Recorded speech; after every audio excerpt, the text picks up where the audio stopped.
You're listening to Keyword I Do, Book 5 of the ClickandWed.com romances by Bonnie Paulson. Opposites attract but clash first. He's a people person who's been burned. She's a people hater with a heart of code. Together they can make or break each other's dreams. Shandie designed ClickandWed for the owner, excited to help others without having to talk to anyone or leave her house. She's not a fan of people in real life and much prefers online interaction to anything else. When the website owner contacts her for a specific job, Shandie has to leave her comfort zone, and she's not sure she can. Carlisle has had his heart broken, filed for bankruptcy, lost his home, and been shunned by his family because of a short stint in prison. The ClickandWed owner gave him a second chance, and now she needs help with a special project. He has to work with the closet witch. Shandie is mean and blunt, but Carlisle can't help being drawn to her. They sign up on the app to test the program and then get matched. Shandie stands by her program's matching capabilities, and Carlisle can't fight his attraction. Can they survive 6 months, or will they prove to be the exception to the app's success? Grab this poignant read where two hearts find love in the most unlikely of places. Chapter 1. Handy. I could do it. Why did I have to give myself a pep talk every time I needed to leave the house? At that point, it was only once a month, but still. 12 pep talks a year? I couldn't do anything without one. Leaving the house shouldn't be hard for a grown woman, a woman who could pay her own bills and have her own job. I could do this. Come on, Shandie, you can do this. Usually I scheduled the days I would leave the house well in advance so I would be prepared to leave. But this time my appointment was scheduled on a day Colin couldn't meet me. There were no stalkers or killers after me. I wasn't that exciting. I had no idea where my paranoia came from. I lived in Sandpoint, Idaho, for crying out loud. I think the last time someone died of unnatural causes, the death made national news. I couldn't remember the details, but the death wasn't from foul play. Or so they presumed. I wasn't saying something did happen, I'm just saying no one knows for absolutely certain that there was nothing else involved. What was I afraid could happen? I wasn't sure. There were too many possibilities. If I looked at it from a rational perspective, I know my odds of getting mugged were lower than my chances of running into Viggo Mortensen at the bakery. But my logical side and my emotional side didn't usually get along. People triggered a panic attack. It was plain and simple. Back to the needed pep talk. Okay, I could do this. I stood at my front door, my laptop bag slung across my shoulder with my hands gripping the strap as if it was my lifeline. Honestly, it might be. I did not want to leave the house. I went through this every time. Why hadn't my Xanax kicked in yet? Maybe I better ask my home visiting therapist for a stronger prescription. I reached up and pressed on my eyes with my free hand. I could do this. I had to get to the office. I was expected at my job. All month I worked from home, but once a month I was expected to go in for a meeting with the company owner, Colin Davies. She didn't mind visiting me here, but usually we had things to talk about at her office that she couldn't cart over to me. She saved everything for our monthly meetings. Finally, what could have been 2 hours after I took the stupid pill, but was more like 20 minutes, the edge of anxiety receded. I took a deep breath and reached for the doorknob. I could do this. Walking to my car and climbing in wasn't the hard part. It was leaving behind the safety and silence of my home. I got to the ClickandWed office building, where it lorded over the northern corner of 3rd Avenue, above the Panhandle Coffee and Cones. I'd never been inside the small ice cream parlor. The car was easy to maneuver into a parking spot. I turned off the engine and gave myself another pep talk. I was 20 minutes early. I always had to leave about an hour before, so I had time to talk myself into going. Driving to the office took only 3 minutes from my house. I took a deep breath and grabbed my laptop, but I stayed in my seat and counted to 31. What an odd number, but it was my favorite prime number. 13 backwards. 30, 31. I jumped from the car, slamming the locked door and running up the office stairs as fast as I could. I avoided contact with anyone who might be on the stairwell or in the hallway. I didn't want to talk to anyone I might see on the street. People. I like to pretend I was allergic to them in clumps, like pollen in the spring. I stopped at the top of the stairs and tried to focus on the fact that I had taken a Xanax and I should still be calm. It shouldn't have worn off this soon. 20 minutes. An hour. It didn't matter. I'd pop another in the meeting if it went over a couple hours. Taking another deep breath, I exhaled through my lips. If I continued at this rate, I would soon pass out. The whole ClickandWed office made up 3 large rooms which included a reception area, a conference room, and Colin's office. I pulled open the main door and walked through, allowing the panel to shut behind me. I stopped, backing up to press my shoulder blades against the hardwood of the door. Why did they have to keep redecorating? What was wrong with leaving the furniture and decorations the same between each month? It's not like there's anything wrong with how they had it before, or the time before that, or even before that. The change of environment threw me off, and I could feel my heart rate speeding up. I took stock of what was familiar as I counted softly in my head. Red curtains, 1. Black and white checkered rugs, 2. A large banner of the company logo on the wall, 3. Carlisle, 4. I narrowed my eyes when I inventoried his broad shoulders. He stood at the contemporary architecture desk, leaning over paperwork I couldn't identify from across the room. His dark hair fell across his forehead when he glanced over his shoulder and squinted at me. Shandie Watson, is it that time of the month already? He looked down, missing my glare. I wanted to talk to him about as much as I wanted to be outside of my house. Every time he spoke, I swear he used double meanings. Ignoring him, I didn't say anything and pretended the other office assistant wasn't there as I walked past her. It wasn't fair Carlisle was friendly and good-looking. He rounded the corner and came toward me. I slid to the side, trying to avoid any contact with him. He held out a cup of coffee, steam rising from the caramel-colored liquid. You had sugar and cream last time. I hope that is still how you like it. His eyes. Dang it. I didn't like being taken unaware, and with my defenses down and partially drugged, I was vulnerable. Not my favorite way to talk to men, or women, or rocks. My gaze flicked from his entrancing smile to the cup and back at him. I couldn't take the drink from him. There was no way. I couldn't lift my hand on my own. Not toward him. My throat started to close as panic welled inside me. Carlisle reached down and lifted my empty hand. He pressed the cup into my curved fingers and arched his eyebrows. Normal people say thank you. His gentle reproach stung, eliciting shame that didn't mix well with my anxiety. I mumbled something that may or may not have been thank you and pushed through to Colin's office. At least that room hadn't changed. Would I ever be able to control my breathing?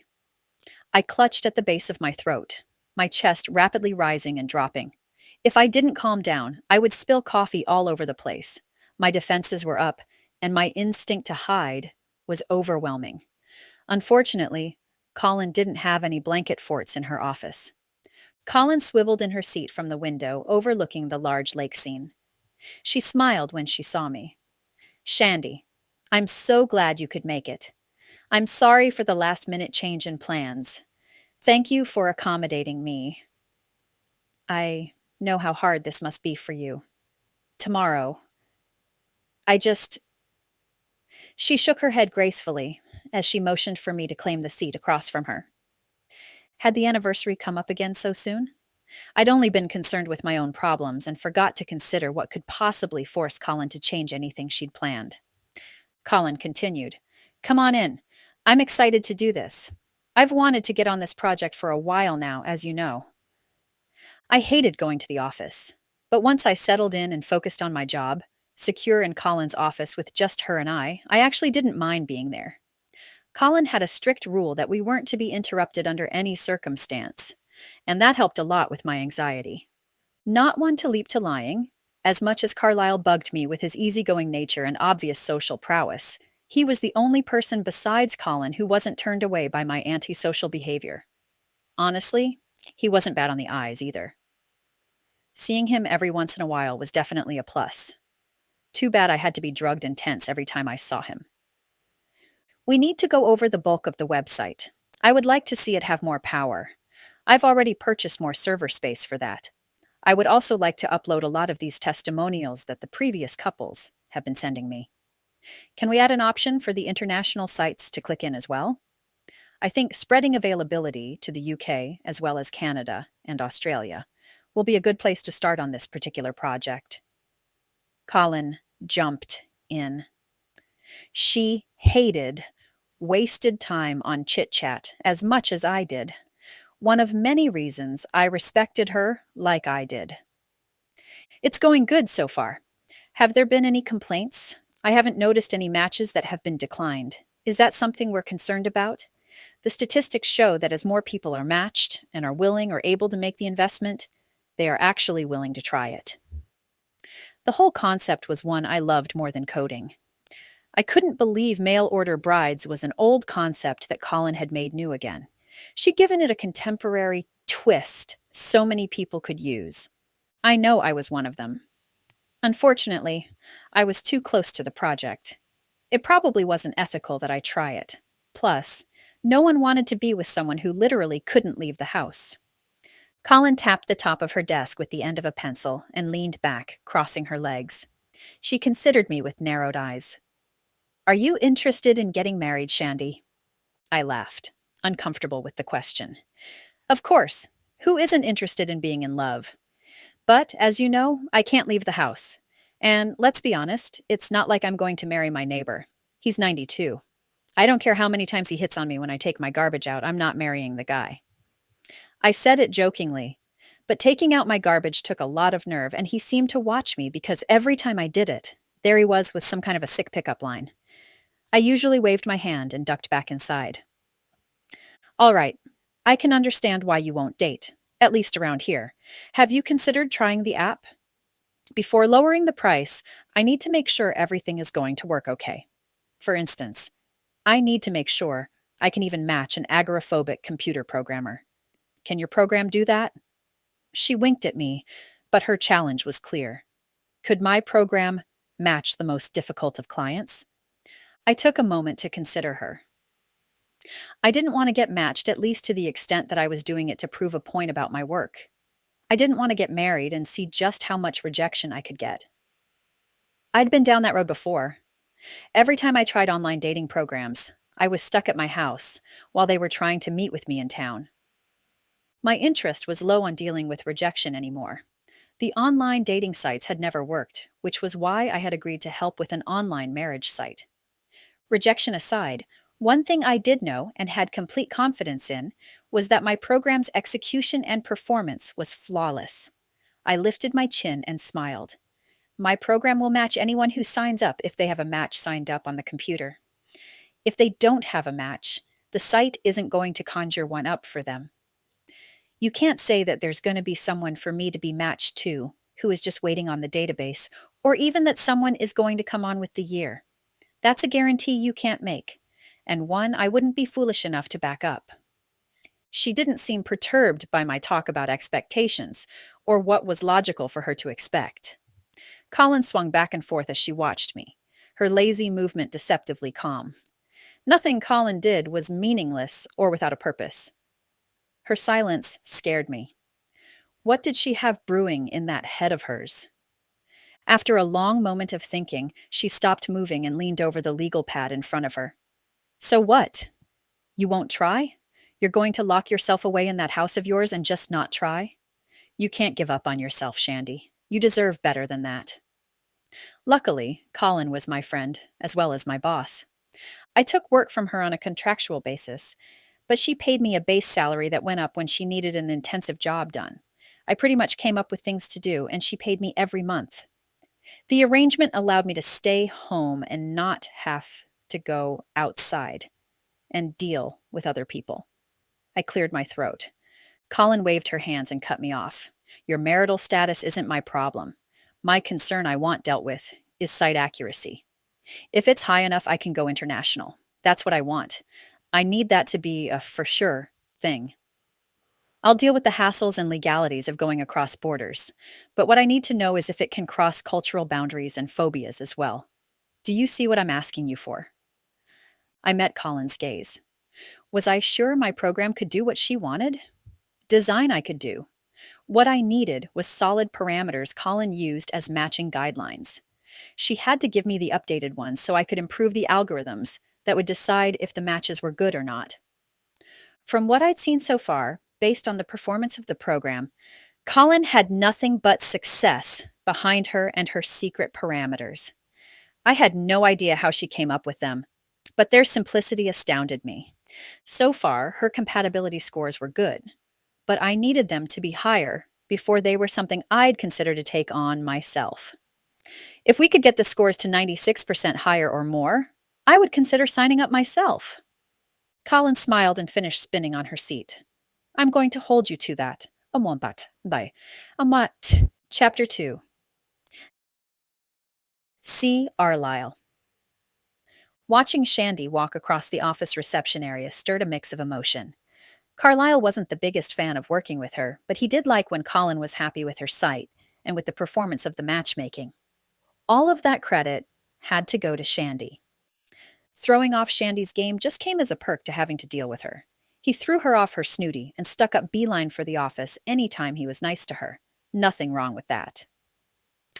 Rhoda, the other assistant in Colin's office, approached Carlisle. What did the code witch say? Was she nice this time? She flicked her fingernails into the air, little droplets of water spraying from her fingertips. She must have just washed her hands. Carlisle shook his head. He didn't like talking bad about people, whether they deserved it or not. Oh, she was fine. She must be having a rough day or something. He was set to leave in another 20 minutes. He never understood why Shandie came at different times, or that Colin had demanded they never be interrupted. Carlisle never got that consideration. He tried talking to Shandie a couple of times, but she shut him down every attempt. He had checked her employee file. She wasn't married or in some weird religion or anything that prevented her from talking to men.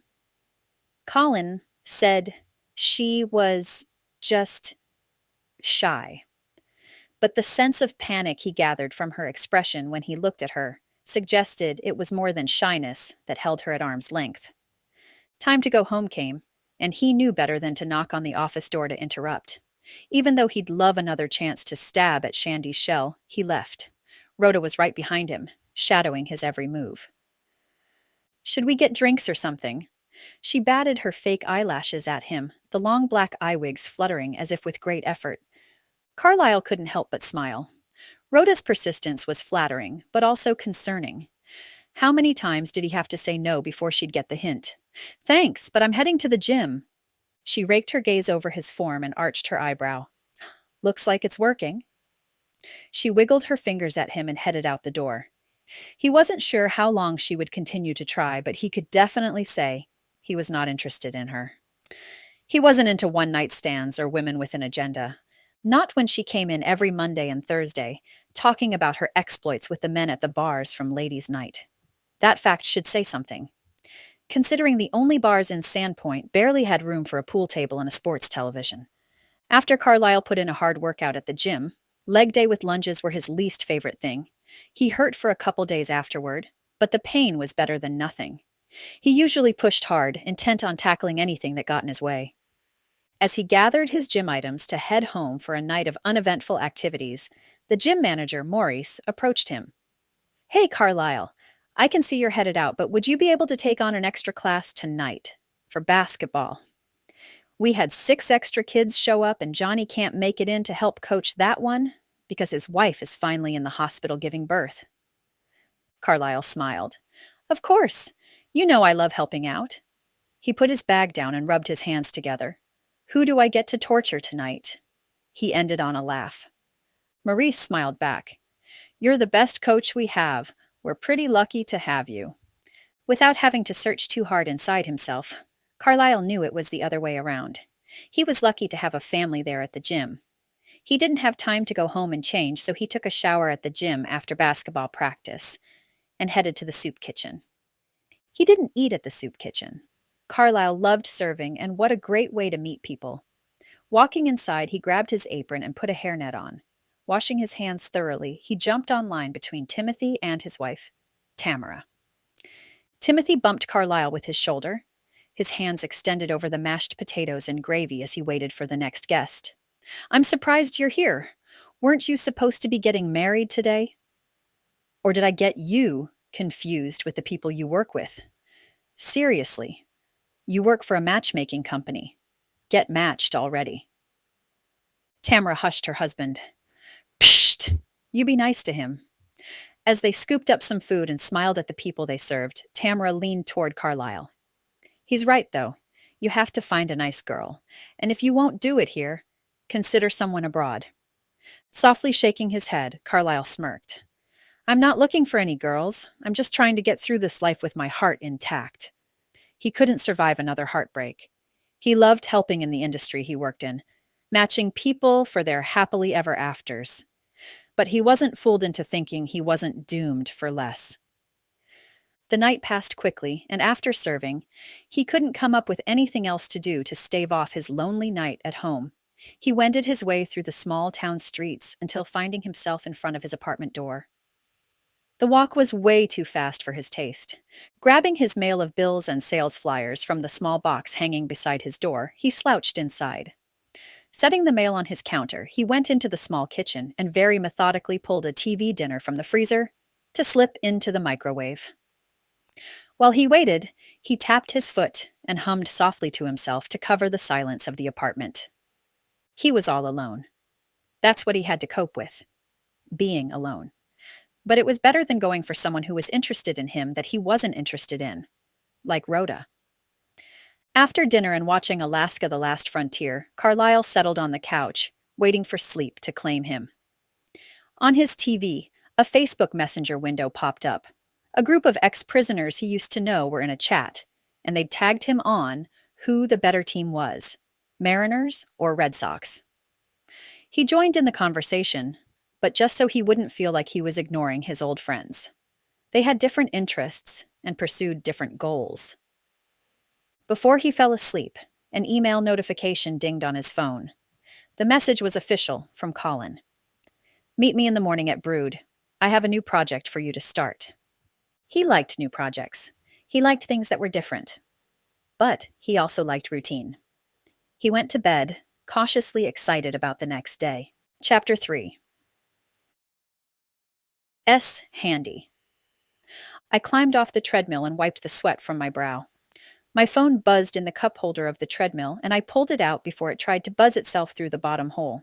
More than once I'd lost my phone through that hole, only to have it bounce off the hard metal of the treadmill. Swiping the screen, I blinked in surprise at a text from Colin. We had just had our meeting the other day, or maybe it was last night. Time became irrelevant when I took Xanax, and I usually needed a day or two to get back on track. Colin's text read, "Colin, can I come over? I found a resolution to our problem. I didn't realize we had a problem. I would have to consult my notes from our meeting, but I was pretty sure we had figured everything out for the program. I knew Colin was concerned with my antisocial behavior and how that would play a part in the platform's performance. I had no worries, though. I studied people. I knew what they liked and what they didn't.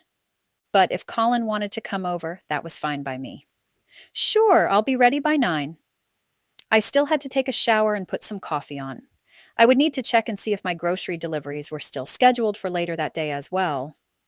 After I got ready and was downstairs pouring myself a cup of coffee, the doorbell rang. Sipping my cup, I made my way to the door that was secured shut with a triple deadbolt and sliding lock. Going through each lock and releasing them to open the door, I pulled open the panel and stopped. I blinked. "Colin, you brought someone." Lovely. And I knew who he was. Carlisle. Why would she bring him? He had no respect for personal boundaries. The guy was constantly being way too friendly. I'm not sure why that was a bad thing, but just showing up with him at my house put a damper on my day. His friendliness and his overly bright smile and broad shoulders that were just a little too strong for comfort. But I was in my house. I was in my comfort zone, so I didn't feel threatened or intimidated, just irritated and sassy. Colin smiled broadly. "Shandie, I brought Carlisle. I think he's exactly what we're looking for to help with our solution to my problem. Can we come in?" She looked past me, as if waiting for a special invitation, that there was no way I would deny her. I pushed the door open and motioned them in. I gave Carlisle the once over, again impressed that he was able to make a pair of slacks and a button up shirt look like he was dressed to go to the drag races. He exuded masculinity. And for once, I had to swallow a sense of challenge in my own home. But a good challenge, one I could feel myself rising to. Colin led the way into my kitchen. She'd been there many times before and knew her way around. She reached up into the cupboard and pulled out 2 more cups, pouring a mug of my best coffee for her and Carlisle. I didn't say anything as I arched my eyebrow and sipped my own, sliding into a seat at the expansive island counter. Taking a seat beside me, Colin motioned for Carlisle to join us. He missed the gesture as he looked around my kitchen and what he could see of the living room from our vantage point. "This is beautiful. You have great lighting in here." Of course, the first words out of his mouth would be amiable and friendly. The guy did not know how to be sassy or unappealing. Not that I wanted a guy to be sassy or unappealing. Colin reached into her purse I hadn't noticed she was carrying and pulled out some papers. When I say some, I should instead say she pulled out a stack that could have been a small novel. She slapped the pile onto the top of my granite counter, the thwop loud in the suddenly quiet kitchen. "I know that my parameters work." She amended her statement when she saw my raised eyebrows. "I know that Shandie's algorithm has provided the data to see that my parameters work. Because of your algorithms, I know we've had successful matches so far. I really want to go international. But before that, I want my matches to be 96% or better in compatibility before I want them introduced. From what I understand, we had a close call with one of our couples, and they were already best friends beforehand. That kind of scares me. There's a lot at risk here when you go international, and I don't want to be in the middle of some kind of Chinese lawsuit. I'm a good matchmaker, as we can see by the performance of the parameters I've set forth." She tapped the stack of papers and tucked her chin. "But from here on out, I would like to be more defined.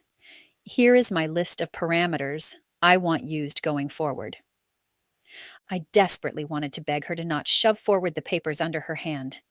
Please, tell me that wasn't the parameter changes she wanted done.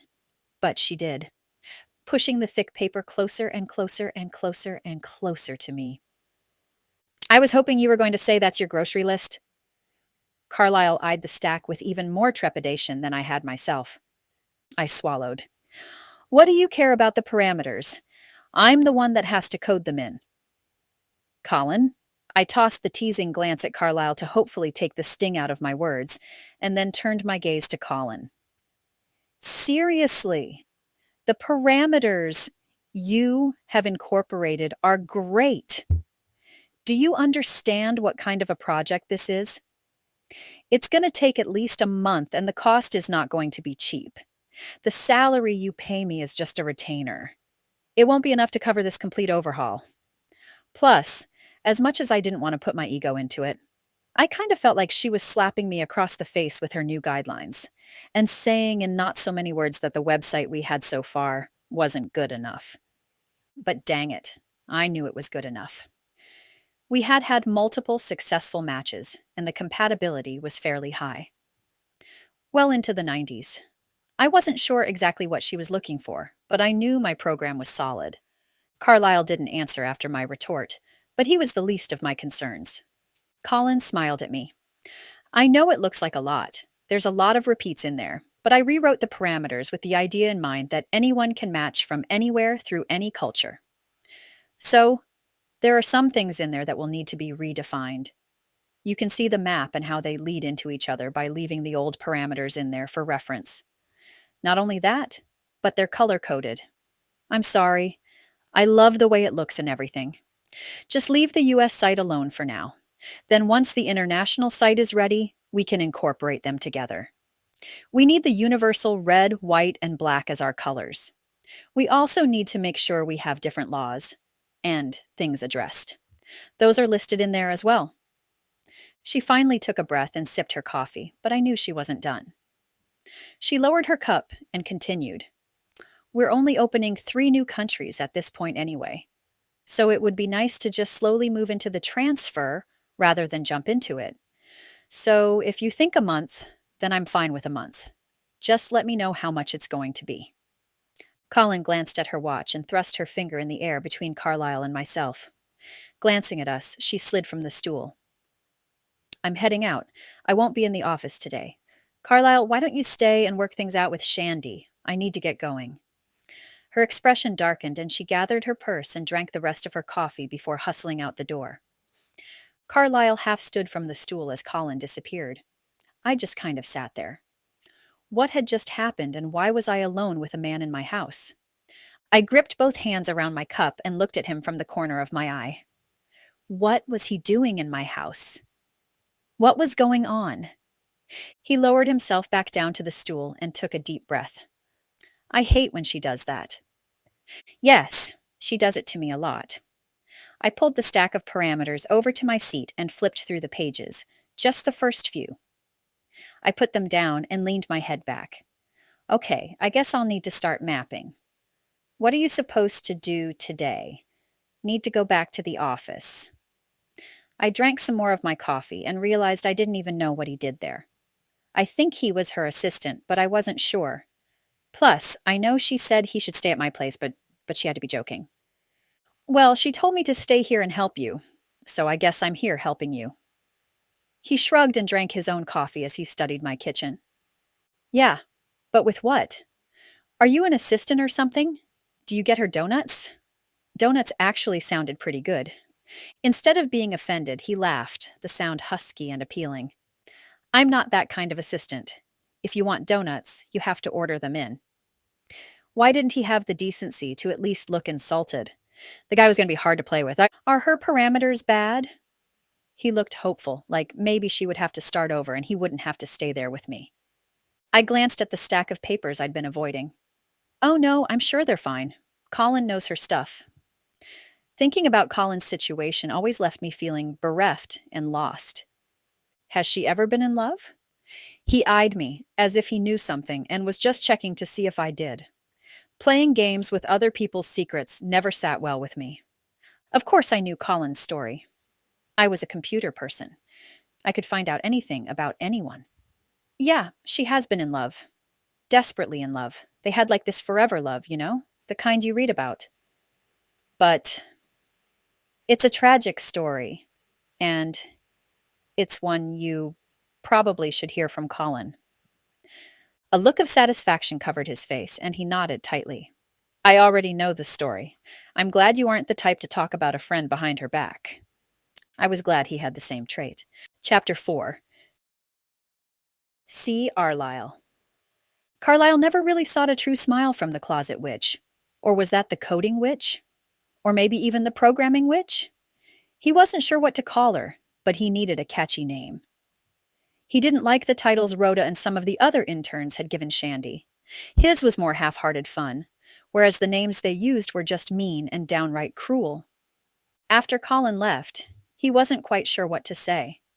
Carlisle continued to shift on the stool and look around at the simply designed house, which actually was more elegant in its simplicity.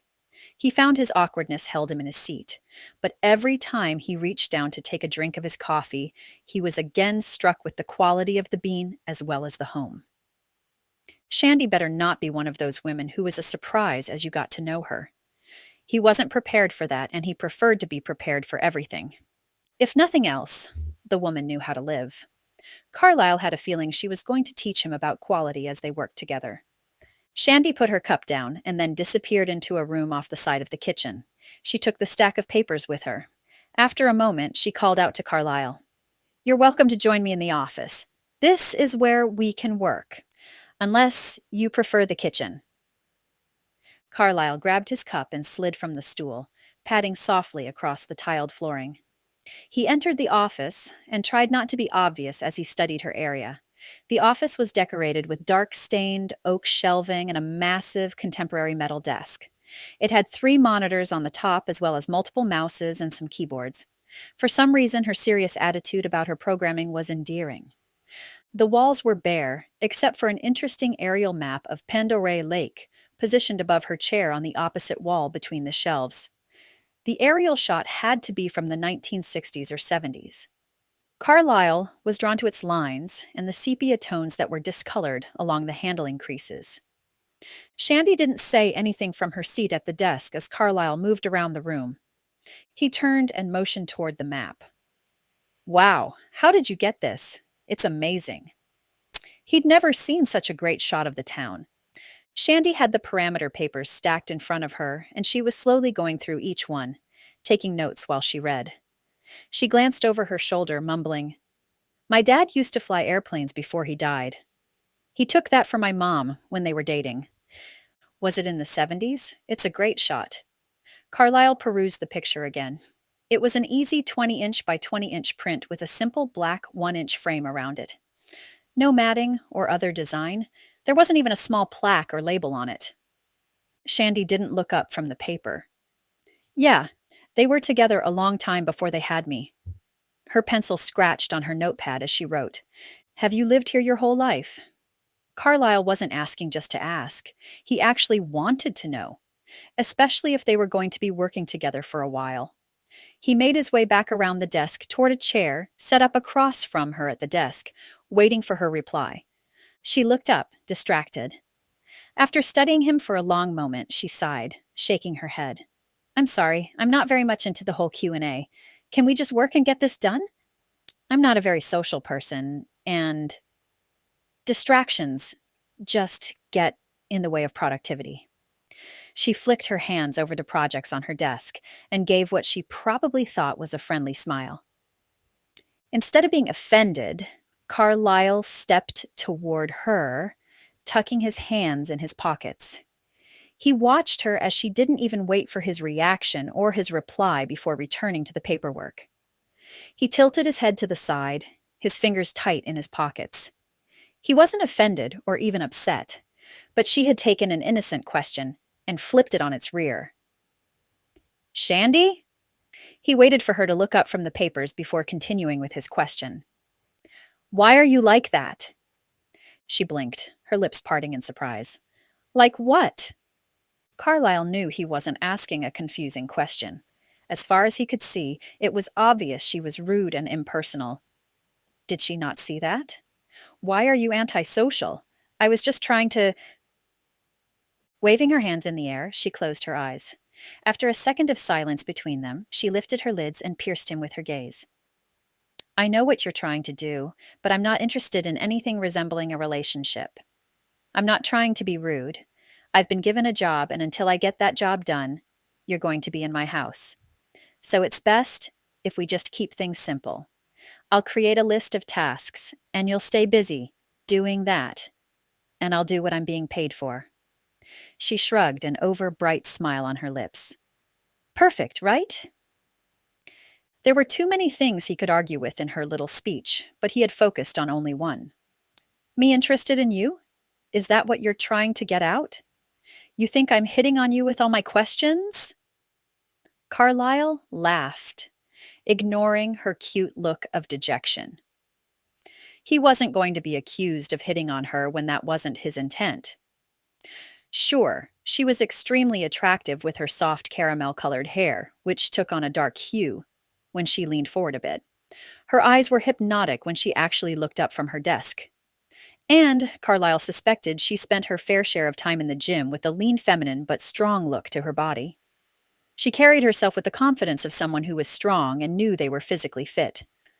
Carlisle would recognize that attitude anywhere. She stiffened in her seat, flipping the pages a little more furiously as she wrote tightly on the page.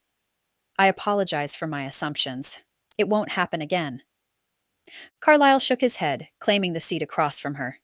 He stretched his legs out and watched her. After a few moments of silence, he leaned forward, clasping his hands between his knees. "What do we need to do? Is there anything I can do that doesn't require coding? I'm worthless with anything but basic HTML." She answered without looking up. "We need to test the compatibility questionnaires." She tapped the computer screen and then looked back down at the parameter list. "Then we need to map out the alternatives and the probabilities, as well as test images and coloring on the international levels. Find out which version of red works best, as well as how much white space works best." It all sounded really boring to Carlisle. As interested as he was in helping, he wasn't sure he was the guy who was right for the job. The quietness of her office was getting to him. Do we have to be in here? How about we go to the office or a restaurant or something? We can go somewhere else, break up the day a bit. Carlisle shoved up from the chair and smiled at her, certain she would be excited about that. But she wouldn't meet his gaze as she looked around the office. But all my stuff is here. The way she bit her lip and kept the pile organized with tapping on the edges made Carlisle think maybe there was more to her than meets the eye.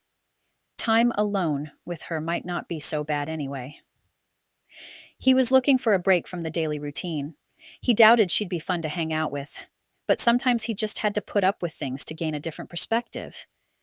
It would be refreshing to be around a girl that didn't expect something from him. She'd already very clearly pointed out she wasn't interested.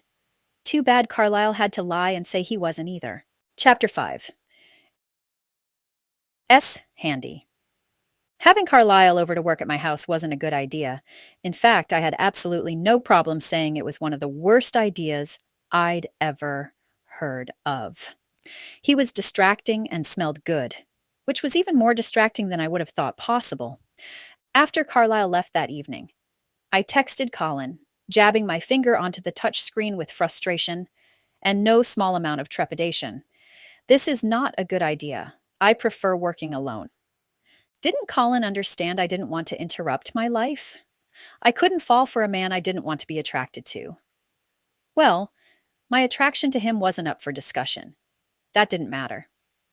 Pushing that to the side, I focused on the fact that he'd said he didn't want anything like that from me, which stung. Why was I semi-worried if I was attracted to him or not? In my own home, it was easier to see the guy as the attractive man he was.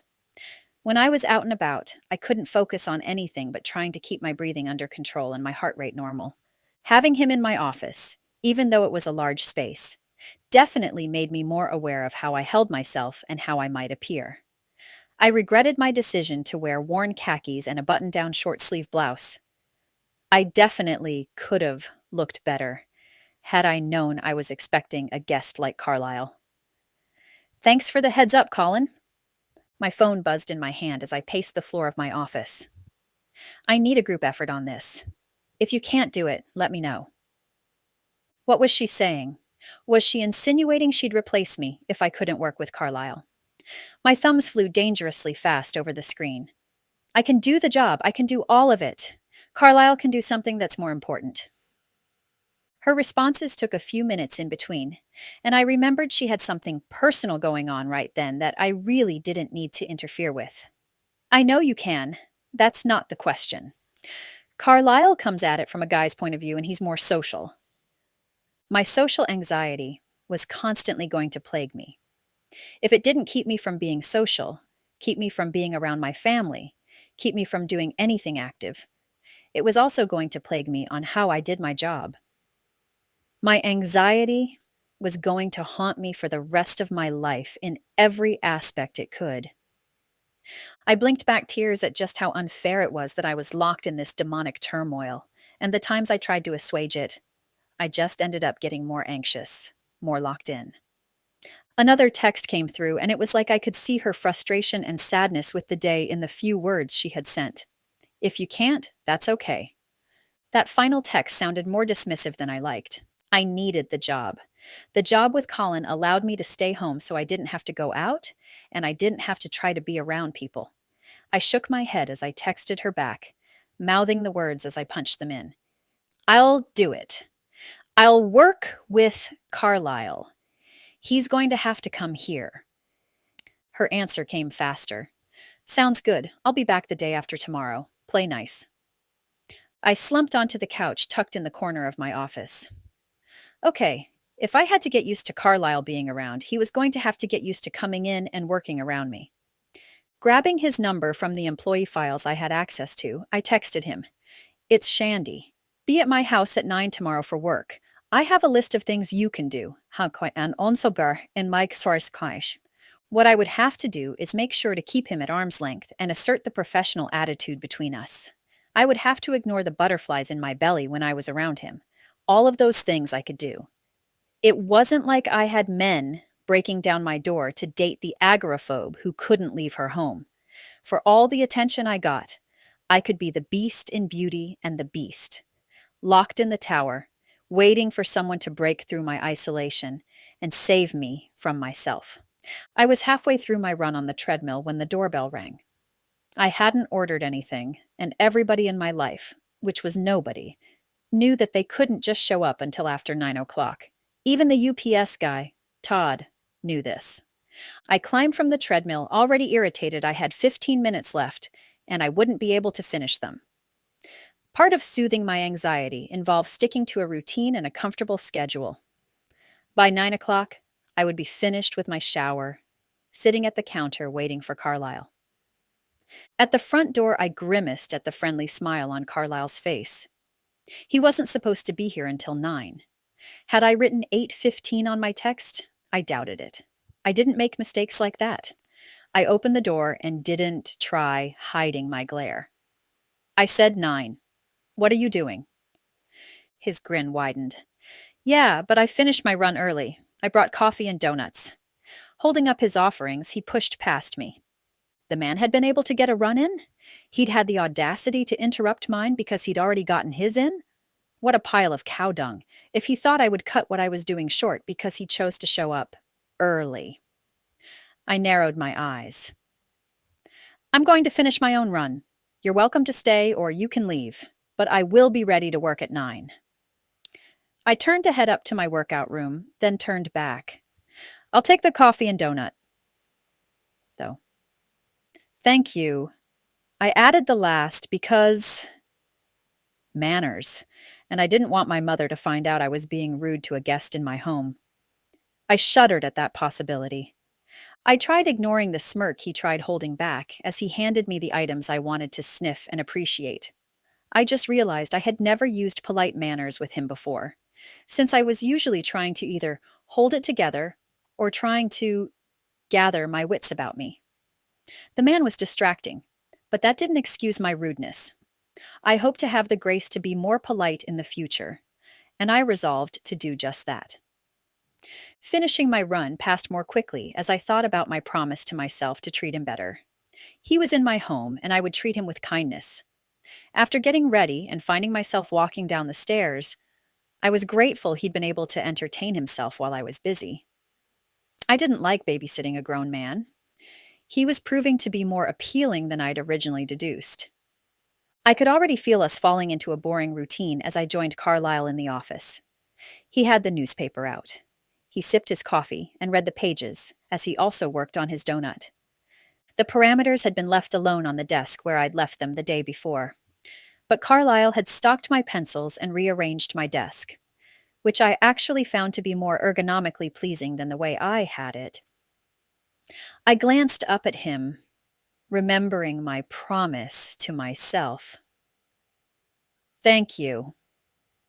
He grinned, the whites of his teeth enhancing the masculine tinge of tan of his face. He really was a good-looking man. How annoying that I had to notice while he was in my home and my guard was down. My pleasure. I guess I'm turning into that kind of assistant. He flipped the newspaper corner back out from where it had fallen in and studied the articles. Actually, I have a list of things for you to do today.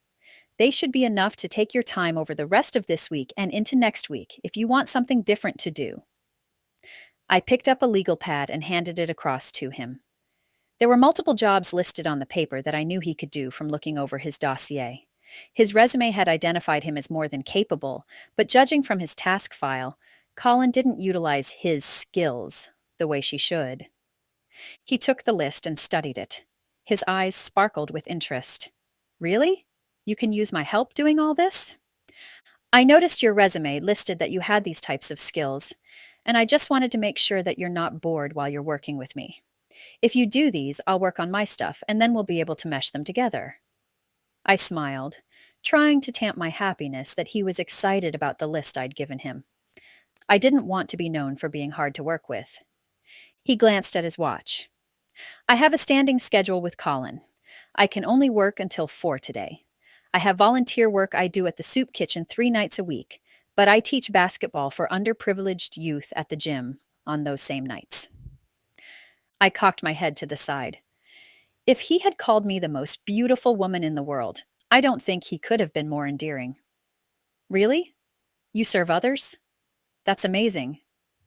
It was unexpected, honestly, and I realized he had more to him than just great teeth and shoulders that ached to be touched. He nodded with a humble shrug that looked good on him. Yeah, there's a lot of people out there who don't have enough. Just my way of connecting with others. Beats being alone in my apartment all day. He shifted to the side. Plus, you could say I'm scoping for up and coming millionaires who just might want to use ClickandWed.com. He grinned and took a pencil from my desk. I couldn't help glancing at him with a different perspective as we both claimed our seats. He served people. I was jealous. Someone like me who couldn't leave to serve others was constantly trying to find ways to serve people, but from the safety of my home. There he was, modest about his continuous service. The different facets of Carlisle were turning out to be more fascinating than the website work and anything else I could think of doing. That realization was more dangerous than I wanted to accept. Chapter 6. See Carlisle. Carlisle had been going and watching Shandie work for a couple weeks now, and each day he was more and more excited to go. They had a mutual understanding of each other and their situation he found refreshing. He liked to bring her little treats he knew she wasn't experiencing since she never left her house. He couldn't figure out why she didn't leave, but he assumed she worked a lot. Every time he saw her, she was working. She probably never took a break. He knew women like that. That particular morning, Carlisle hung his legs over the side of the big easy chair she'd moved in for him. He stared up at the ceiling, tossing a blue ball up in the air and catching it when it came back down from the ceiling. The consistent thunk, thunk, thunk of the ball when it hit the ceiling probably annoyed her. He caught the ball, holding it to his chest while glancing at her as she typed. Sorry, I don't mean to be annoying. She offered him a slight smile, her surliness softening more and more as time had gone by. He could have sworn he was growing on her. You're not annoying. It's fine. You'd be surprised at what I can do when I'm coding. She glanced at him between her two large monitors and then refocused on the screen. Tell me, what's your favorite ice cream? Carlisle had already gone through her favorite breakfast foods, favorite lunches, favorite snacks, and favorite carnival rides, which had been an uncomfortable conversation because she hadn't been to the fair since she was 8 or 9. She certainly had never been to Silverwood, a theme park about 30 minutes south of Sandpoint. Carlisle still couldn't believe that. Although, with the way she acted around people, he wasn't exactly surprised. She turned her gaze up toward the ceiling above his head and considered his question. After a moment, she shrugged. I don't know. I always just ask for chocolate when I order my groceries. What kind of flavors are we talking? Vanilla, chocolate, strawberry. How about Neapolitan? I kind of like that one. I'm not sure what my favorite is. There are a lot of factors involved in picking a favorite. Shandie stopped typing and looked at him. I do love fudge drizzled on top, but that's about it. Carlisle sat up straight in the chair and blinked at her. You realize that you just listed 4 flavors that aren't even very popular? We don't even need to get into the different sherbets. How about all the different tracks? There's moose tracks, bunny tracks, bear tracks. They might even have people tracks. He quipped. I'm not sure. They have peanut butter ice cream, pistachio ice cream. They have... He snapped his gaze to hers, dropping his fingers he'd been ticking off the different flavors on. You've never had Panhandler coffees and cones, have you? Shock riddled through him. It was a life experience to have that ice cream, and the chance that she hadn't had. It was almost sacrilegious since she walked by it at least once a month. She softly shook her head, confusion drawing her eyebrows together. I thought it was just a coffee shop or something. Carlisle yanked his wrist up so he could see his watch. It's too early. It's amazing ice cream. This one time he had coconut black pepper ice cream. And I'll tell you what, it was hands down one of the most exotic flavors I have ever had. It was unreal. The chocolate habanero ice cream that he made. Carlisle shook his head in wonder. It literally is an adventure every time you open their door. I wish I lived in that place. I'd have ice cream for breakfast, lunch, and dinner. Her eyes grew wide. That sounds amazing, although I'm a little hesitant to try coconut with black pepper ice cream. Carlisle considered her. Why do you do this? Why do you want to have this job? I'm sure there's so much you can do.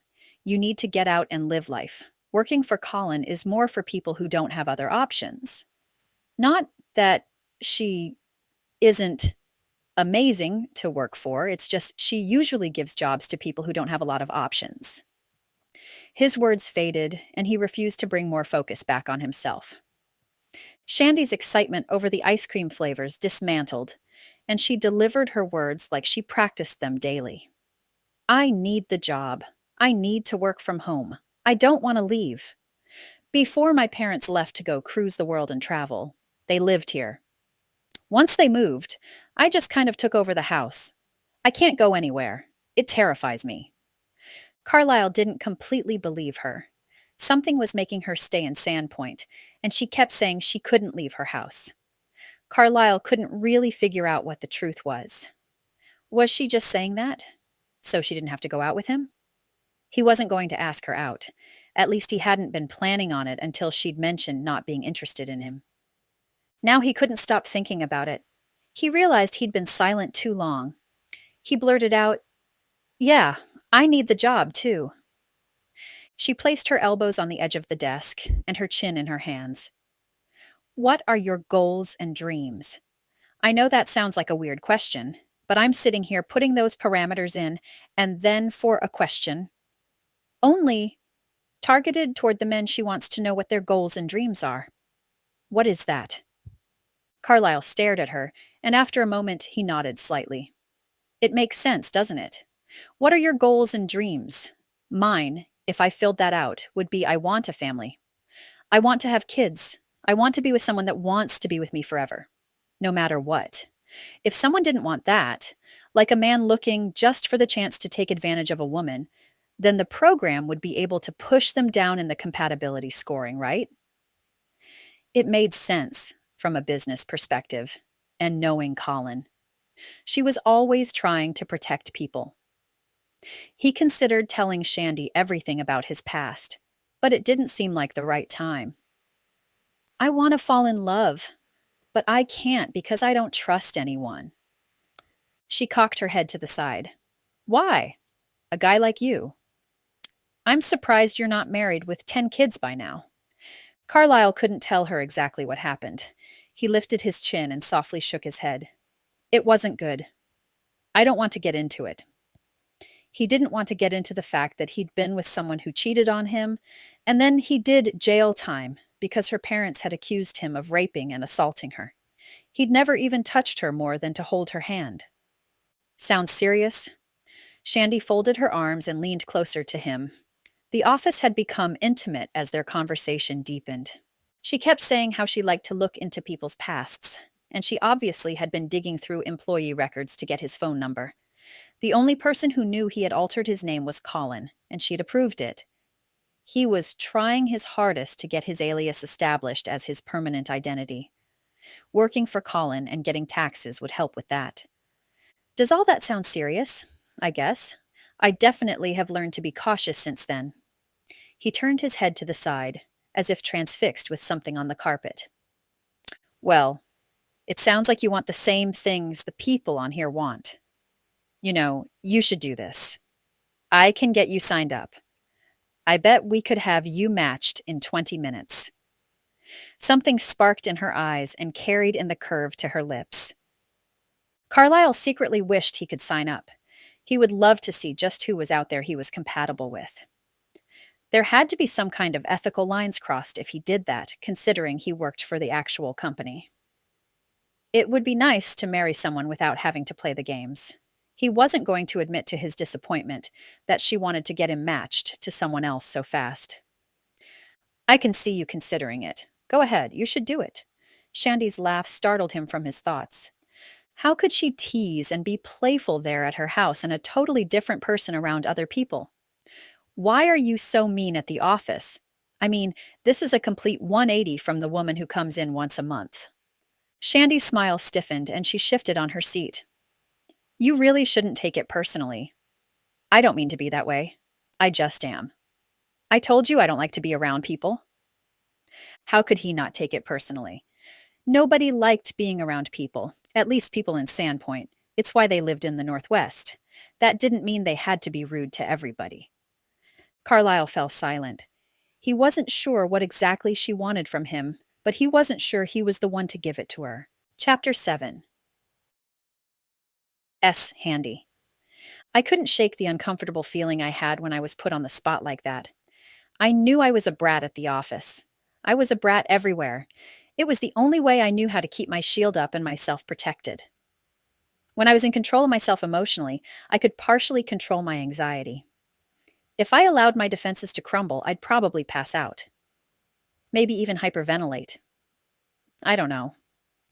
I always had my guard up so I wouldn't duck into an empty hallway or a tight space like a closet or pantry. Trust me, I've been there, done that. I could tell Carlisle was hiding something as well, but I didn't want to encroach upon his privacy. Not when I was hiding something too. Sure, I had already told him I was afraid of leaving my house, but I could tell by the way he looked at me that he didn't take me seriously. Who would? Mostly, though, I didn't want to label myself as an agoraphobic person. The condition wasn't something many people understood.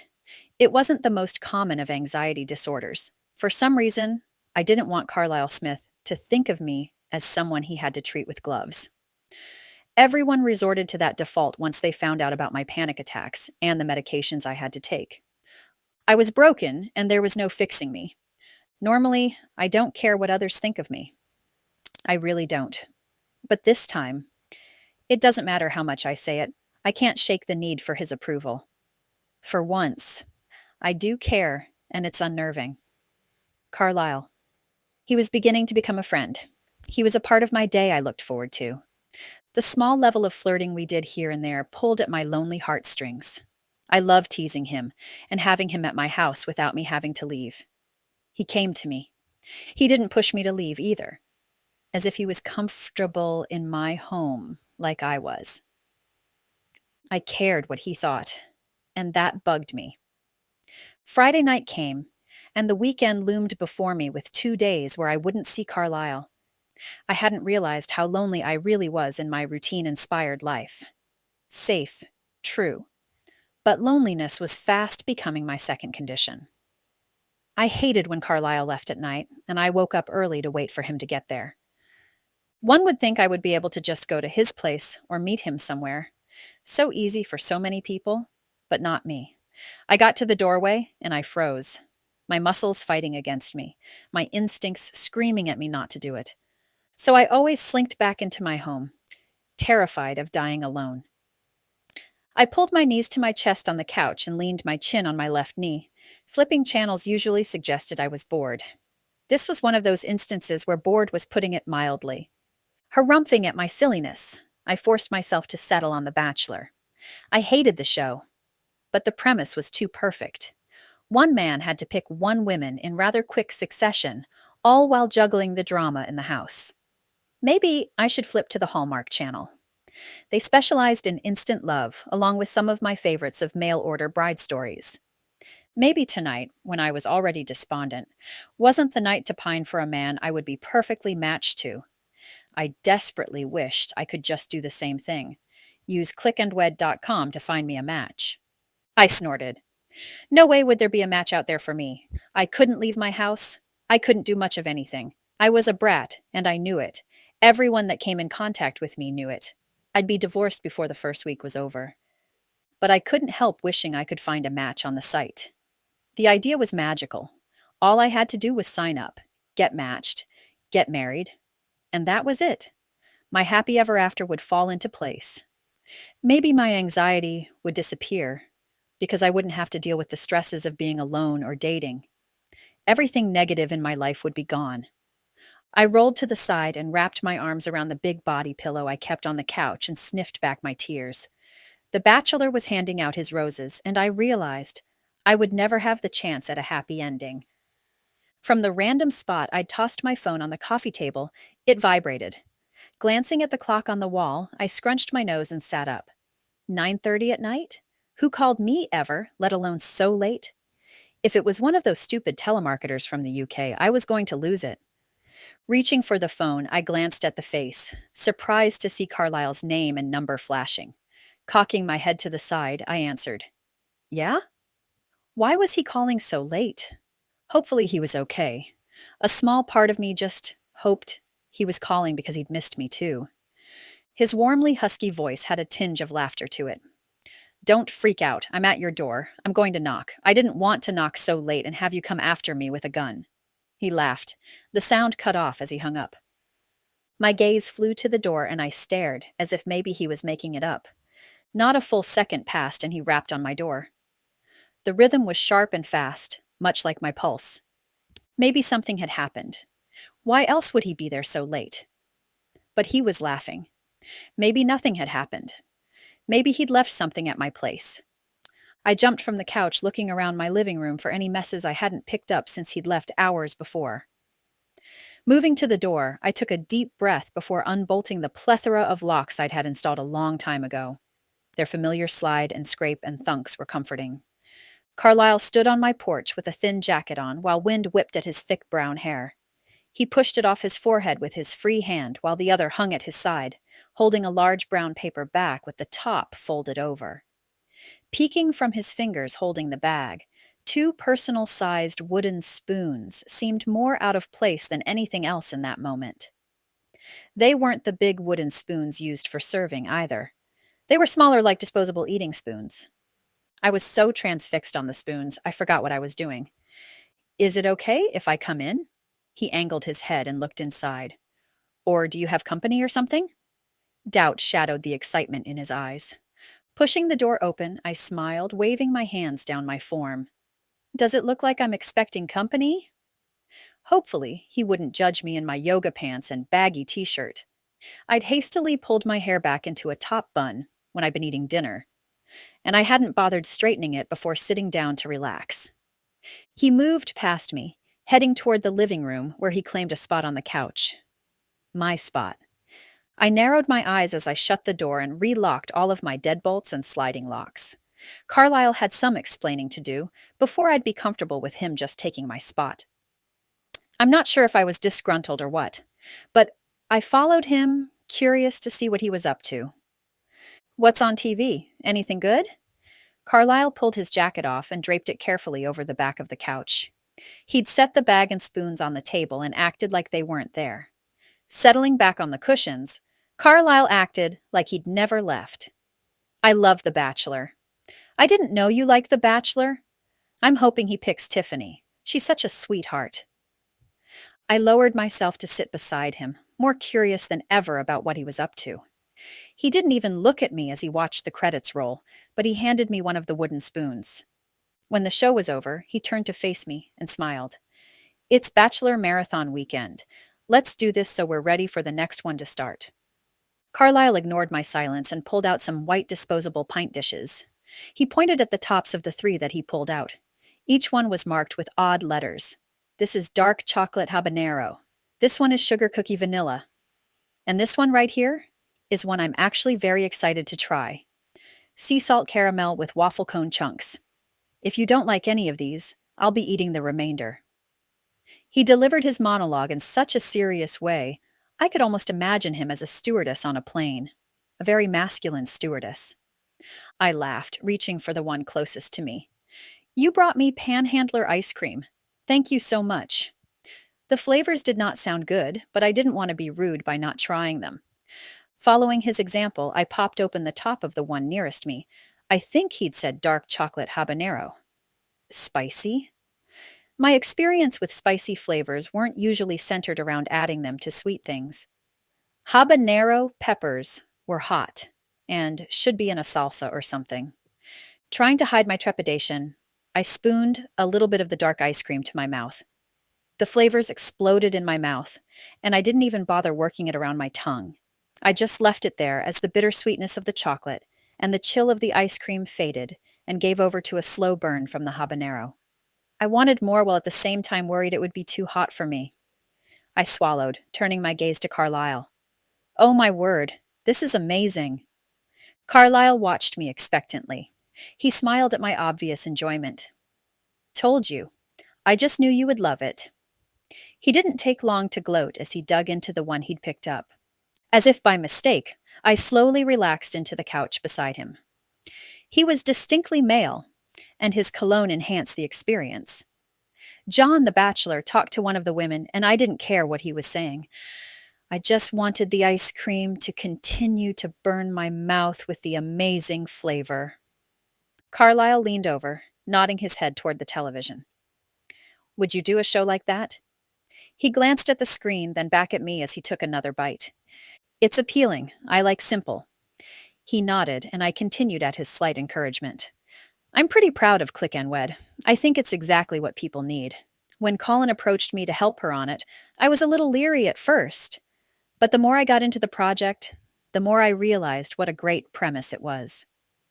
Each bite I took of the ice cream, I promised to try the next one after that bite. But the flavor was too addicting. I couldn't stop. So, Carlisle, what else you like to do? Besides watch The Bachelor and eat ice cream in strange girls' houses. He gave a half shrug. This is the first time I haven't broken in. I usually share my experiences with people I don't know. It's the most fun that way. He grinned and took another bite of his ice cream. Seriously, though, I really like motocross and supercross, guy stuff. But anything adventurous, I'm game to try. I'm definitely an outdoors type of guy. He smiled at me, and I forced a smile in return. My heart sank. If he was an outdoors guy, and I couldn't leave my house, there was no way we would ever work. When would I learn? Chapter 8. See Carlisle. Carlisle had been at Shandie's for only a few hours. They ate all the ice cream he'd brought over. Getting to the gym would be a priority the next morning. They'd both laughed about that. He needed to work out the next morning, desperately. Instead, when Carlisle rolled over and blinked at the dark clouds and rain pattering against his apartment window, he decided not to move from the warmth of his blankets. He snuggled deeper into the warmth and stared through half-closed lids at the grumpy clouds. He usually loved having the weekends off. On a normal weekend, before he'd started working with Shandie, he could fit in extra workouts and basketball practices. Laundry and groceries were an afterthought when he was serving others. But some weekends he fit those in, too. Now, though, he didn't get to see Shandie on the weekends, and that put a serious damper on his enthusiasm for the next 48 hours. His melancholy had been distracting the night before, until he'd come up with the ridiculous plan to take ice cream to her place. After laughing with her and talking as long as they had, he no longer considered himself ridiculous. Instead, he was going to start referring to himself as a genius. Shandie loved ice cream. Maybe he'd take her more that night. Maybe he was being immodest, but he couldn't help thinking that she looked happy to see him as well. After another 20 minutes or so, he pulled himself from his bed and started his morning routine of breakfast and a shower. Since he'd decided to ignore the gym, he opted to get some errands finished. With his keys in his hand, Carlisle opened the front door to find an envelope tucked into his mailbox slot. It looked like it said certified mail, but the insignia of a courier company out of Spokane came into view as he pulled the package from the slot.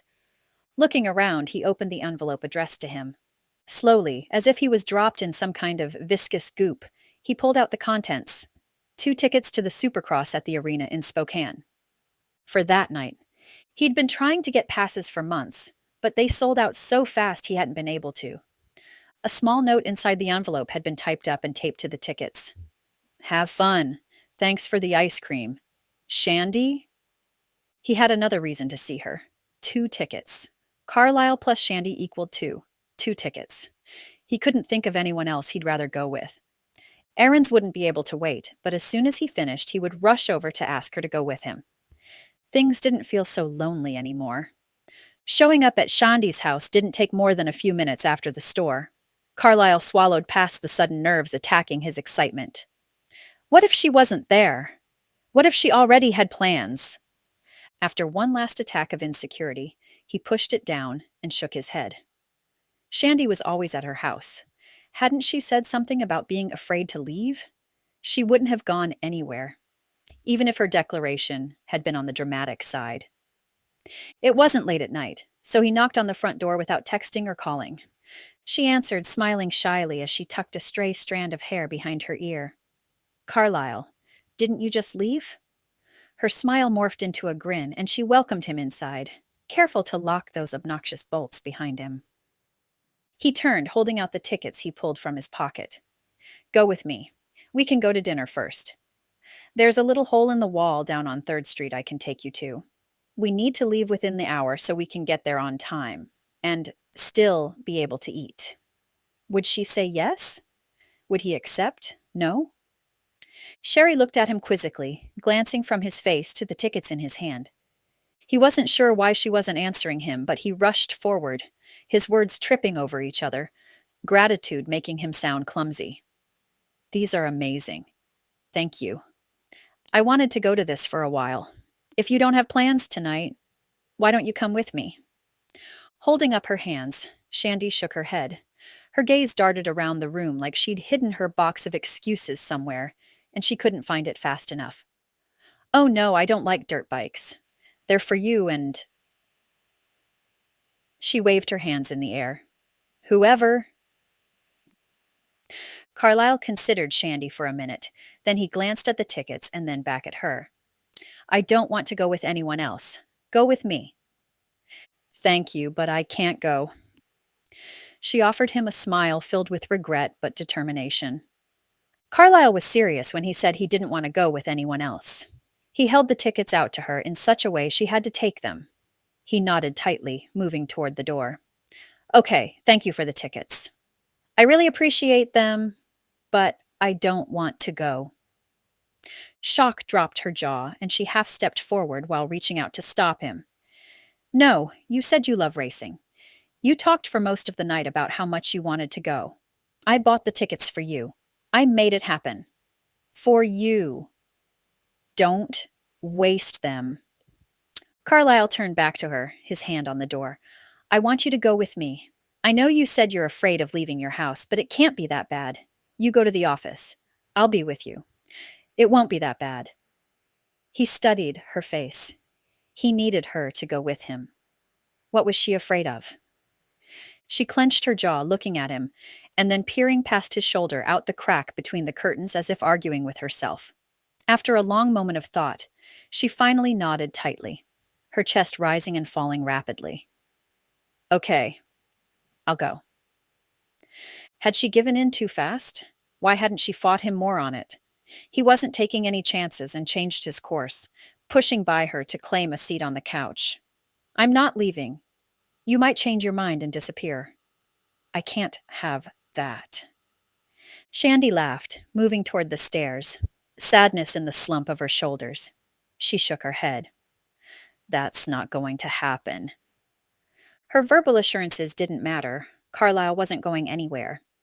There was no way Shandie was getting out of going with him, short of appendicitis. He'd carry her to the car if he had to. Chapter 9. S. Handy. Carlisle had given me a deadline before we could go, and the intent in his eyes was clear. He was making sure I went. Or else. I stared at myself in the mirror and glared. "Yeah, you're so strong. You were able to turn him down, but what? You think for once your anxiety won't rear up? When, in the history of ever, has your anxiety ever left you alone?" I muttered at myself, grabbing my standby bottle of Xanax from the counter. Tapping out a pill, I dry swallowed it and tucked my chin.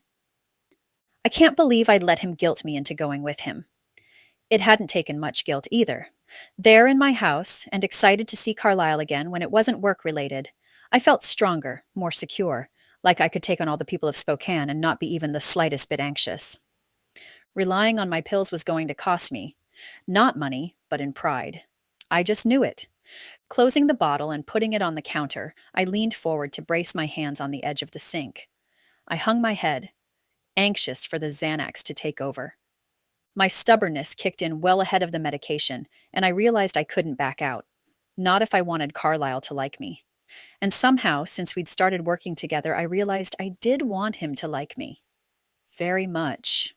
I was a logical person. Maybe I could rationalize my anxiety away. To get over to the arena would be close to 2 hours from where we were. Maybe longer.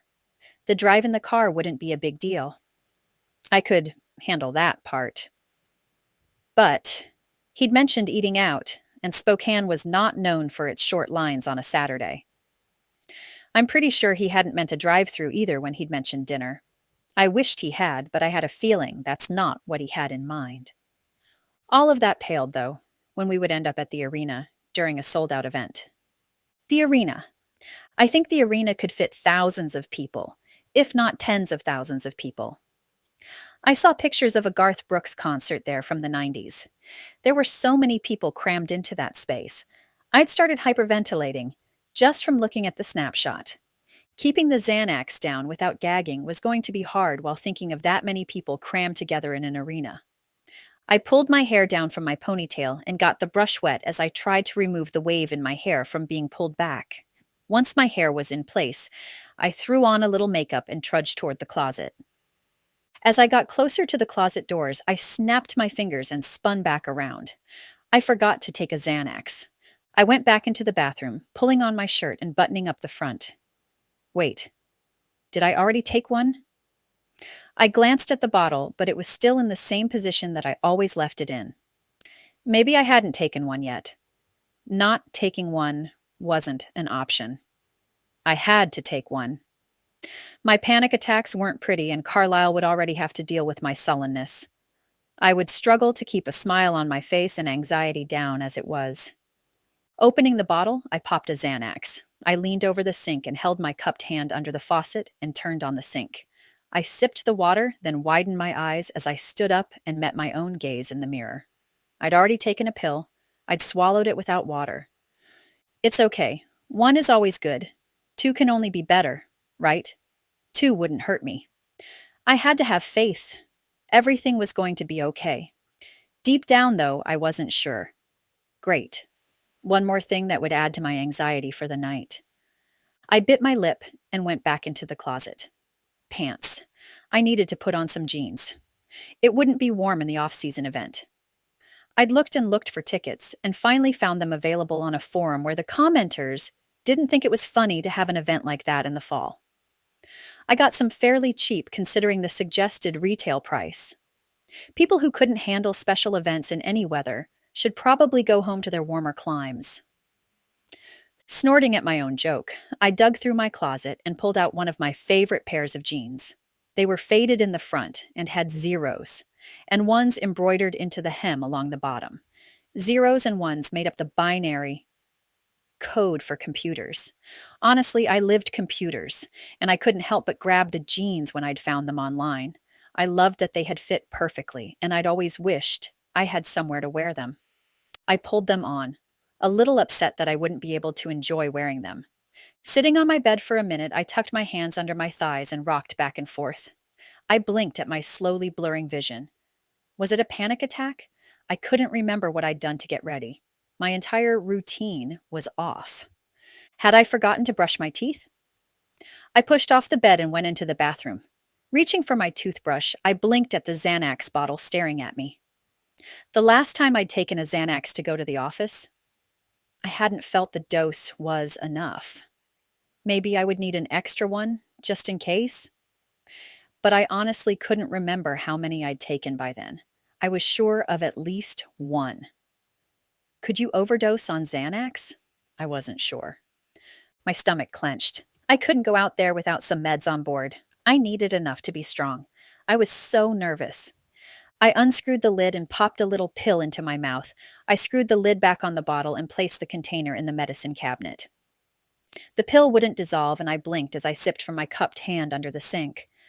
A slight sense of déjà vu made me slightly dizzy. Xanax on board? I was almost ready. I wasn't sure how long Carlisle would wait until he came up to get me. The look in his eyes had promised me I would go, whether I wanted to or not. Phew. I reached out and stabled myself by grabbing on the door jamb. Things were fuzzier than ever. My anxiety rarely expressed itself by confusing me. I took a deep breath and made my way down the stairs. I accepted the fact that I was going. No getting out of that, obviously. Once I nodded to myself as if claiming it as fact, calm flooded over me. Ah, there it is. My Xanax kicked in, and I smiled at Carlisle, who still sat on the couch, watching the clock.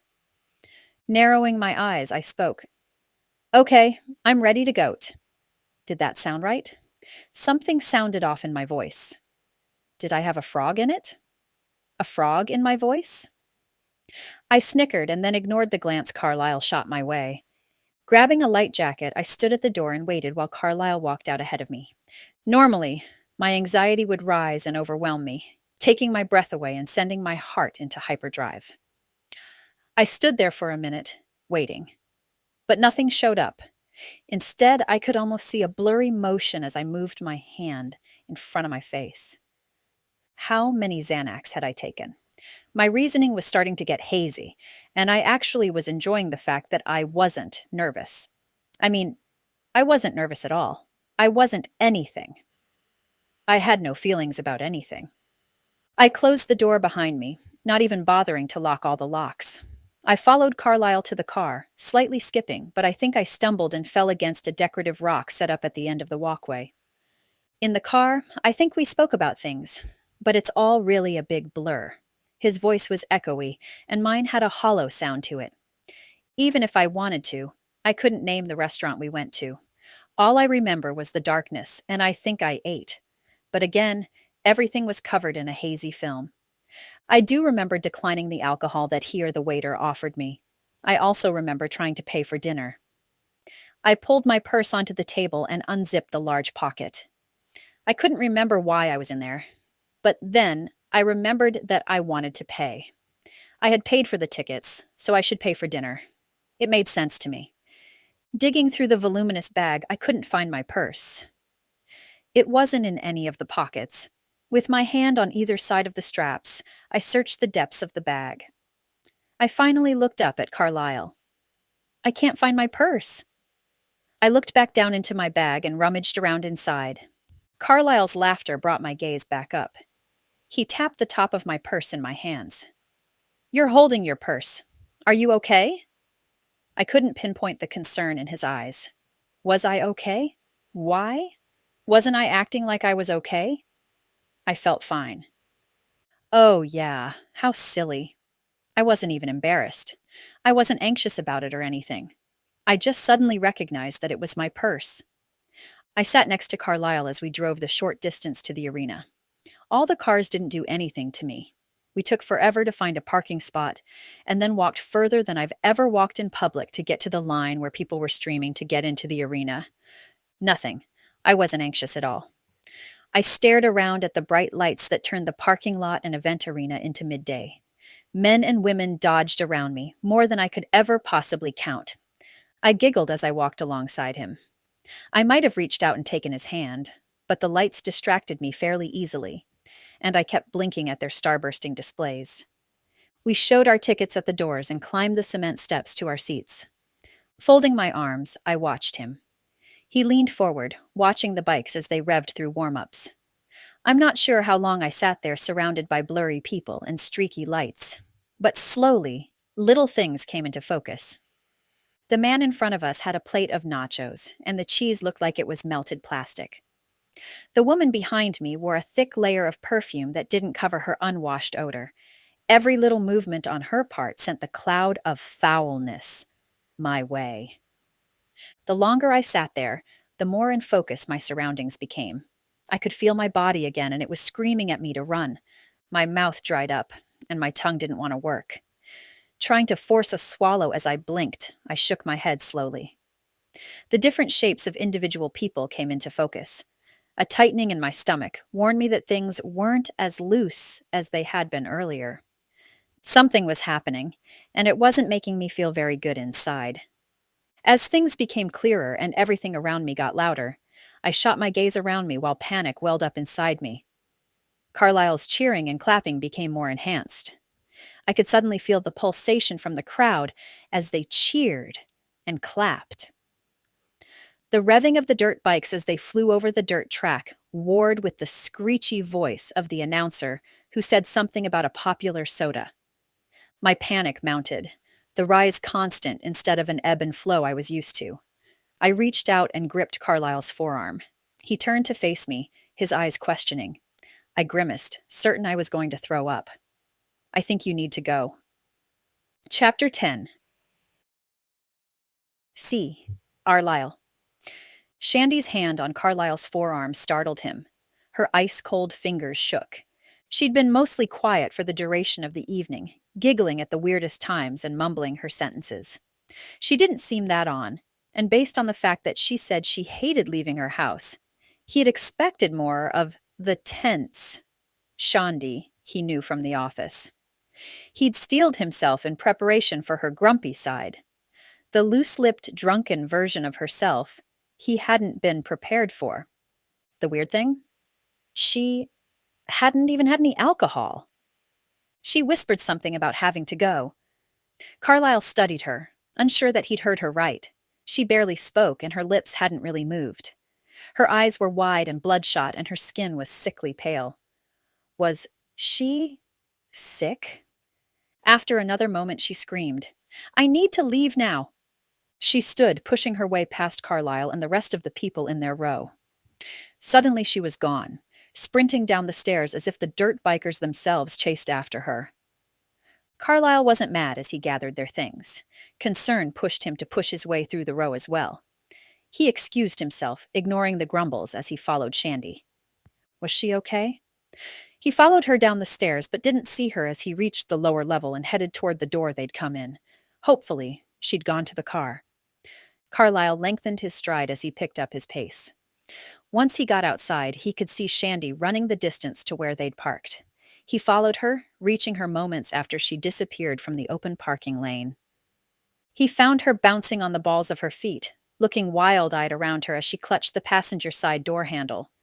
Her chin trembled, and he wasn't sure if it was from the cold or from something else. Clicking the button to unlock the car, Carlisle stood by her door while she climbed in and buckled her seat. He shut the door, and she winced, visibly hurt by the sound. She leaned forward, wrapping her arms around her waist and touching her chest to her knees. Carlisle climbed into the driver's seat and buckled his seatbelt. He waited to speak until they were on the road. "Are you okay? You seem—" She shook her head but didn't sit up. "Can you let me know when we're out of town?" Her words were no longer mumbled, and she spoke with a very distinct edge to her tone. Carlisle maneuvered the car down Monroe and onto Trent. He would go the back way and hop onto Highway 53 after getting them out of town. 20 minutes of silence built between them as she drew in ragged breaths. Carlisle wasn't sure what was going on, but his emotions jumped between impatience and fear. Finally, after they were out of town, he tapped on her shoulder. "We're out of town. We should be home in about an hour and a half. Are you okay?" He didn't want to ask, but he had to. She could be on acid or something. He had seen a lot of tweakers in jail when he did his time. The question blurted from him, and he was relieved when he'd finally asked it. "Do you do drugs?" Shandie sat up slowly, keeping her eyes closed and her arms wrapped tightly around her waist. She nodded slowly, her mouth pinched. "Yes, but they're wearing off and it hurts." Her whisper only filled Carlisle with disappointment. He hadn't taken her for a drug user. He actually liked her. Unfortunately, it didn't matter how much he liked her. He didn't want to get mixed up in that type of thing when he was trying so hard to make sure that his life was blemish-free. Jonathan Carlisle, his past self, could afford to do whatever he wanted. He had a past, but Carlisle Smith needed to watch every step and stay spotless so he could one day escape the things he'd done in his past. Associating with drug users wasn't the best way to ensure his spotless future. A large part of him wondered if Colin knew that she worked with a druggie. She knew what Carlisle was up against. She knew Carlisle had to keep up a perfect image. He wouldn't say anything to Colin initially. Snitch wasn't part of his makeup, but he also didn't want to continue working with Shandie. He'd have to come up with a reason to tell Colin. Maybe he could say his attraction to Shandie was going to get in the way, because it was. He couldn't see himself pursuing anything with a woman who had to get high to spend time with him. The drive continued in silence as she gasped and twitched next to him. When he pulled into her drive, she didn't even wait for the car to stop before she leapt from the seat and ran to the front door. She pushed through the panel and stood there, her shoulders drooping in relief and her head hanging with her chin tucked to her chest. She rubbed her temple and didn't look back at Carlisle. He didn't care. Carlisle climbed out of the car. He approached the door slowly with his hands out. He couldn't believe how the day was ending. He'd started it filled with excitement and anticipation, only to end it with this? What's wrong with you? If you're an addict, there are places that can help you. I can help you. I have to say, honestly, I wasn't expecting this. Embarrassed color flushed her face, and she turned toward him, folding her arms. Number. I'm not that type of a drug user. I am getting treatment, but thank you. This has been ongoing for 15 years. Maybe more. I've been diagnosed with agoraphobia. I thought I was getting better, but I'm not. I thought I could be strong enough, especially with you, but I can't. I'm not. Tears welled in her eyes, and she dropped her hands to her sides. Fatigue fought to drag her down. But Carlisle recognized the pure willpower keeping her upright. Carlisle jerked back at her confession. What? But you were able to leave your house today. You go at least once a month to the office. I'm sure there are other things that you leave for. He stepped into the house behind her. Closing the door, he waited for her to lead the way to the couch. But she didn't. She staunchly held her position by the door and gripped her elbow so tight her knuckles grew white. She tightly shook her head. Not without drugs on board. Usually just one takes the edge off. Now that the Xanax is worn off, I can remember I took 3 of them. I accidentally took 3. She closed her eyes, then opened them to stare at him accusingly. I've only ever accidentally taken 2. I was so nervous about going with you that... Tears leaked from the corners of her eyes. She closed her lips to shake her head. Carlisle's shame was all-consuming. He ducked his head, guilt piercing his chest. You're actually in pain, aren't you? Her broken whisper reached him, but only just barely. I can't go out there, I just can't. Everything started to make sense. Carlisle was so terrible for not even trying to understand. Where had he changed so much that someone's pain wasn't relevant? He reached out slowly, rubbing her stiff back. Okay, I'll work around it. I didn't realize it was that serious for you. It's okay. We'll be able to work through it. He pulled her into a hug. From the stiffening of her shoulders, she hadn't expected his arms around her. He wasn't going to abandon her in such a difficult part of her life. She had to be terrified. He felt awful he'd forced her to go into that situation with him. He was to blame for the pain shaking her body. Carlisle wasn't sure how, but he would make it up to her. Chapter 11. Shandie. I had ordered cinnamon rolls and coffee, our favorites we had gotten accustomed to sharing the last couple weeks we'd worked together. Carlisle and I had taken a 4-week project and turned it into 3. And now that the program was ready, we spent the extra week working out the bugs, playing with different algorithms and making sure links all over the site were ready. I honestly could have done the testing by myself in one afternoon, but I liked the time with him, and once it was over, my loneliness would rear its ugly head and bug me more than ever before. After the dirt biking and Xanax incident, I had tried to put a professional wall up between Carlisle and myself. I tried. I couldn't even imagine what he thought of me as an agoraphobe. That wasn't true. I could imagine, but I didn't want to. The embrace he had offered me after I'd admitted the truth had been more than welcome. But when I woke up the next morning, I realized I didn't want to hurt him any more than I was going to. And being with me would only hurt him in the end. Sure, he was interested in me. We worked closely together. Statistically, it was bound to happen. When we were no longer working together, though, what would happen when he wanted to go to the movies or out to dinner, or just to run and grab some snacks? What happened when he wanted to go on a vacation? I could guarantee none of that would be as big of a deal as when he wanted to go spend time outdoors, and I couldn't go because of some issue he couldn't see or understand. No one was more frustrated or limited by my condition than me. If Carlisle and I got together, he'd be a close second. His frustration would tear me apart because none of it was anything I could control. The options I had didn't include which beach I wanted to go to. My options included which room I wanted to spend the day in. I had to put the wall up between us because he left me each night and I couldn't help but wonder what he was doing, who he was seeing. I didn't want to know what he did in his spare time. Thinking of him hanging out with anyone else or doing fun things without me wasn't my idea of fun. In fact, I would classify it as the perfect form of torture. It didn't matter how much it hurt. It just did. The cinnamon rolls arrived at the same time Carlisle did. I opened the door to find him paying the delivery person and holding the boxes out to me while he waved goodbye. Thanks. I'll pay you back. I wanted to surprise you with a fun little treat. Offering a smile, I welcomed him inside, the boxes still slightly warm in my hands. Let's celebrate. I emailed Colin to let her know the program is ready. Algorithms have been optimized. The colors and icons have been tested as well.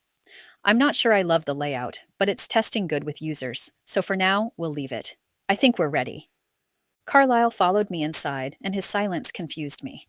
I turned my head to watch him as I led the way to the granite island. Aren't you excited? I thought for sure he would be excited to have the job done. I could see him growing more and more restless the closer we got to the end of the project.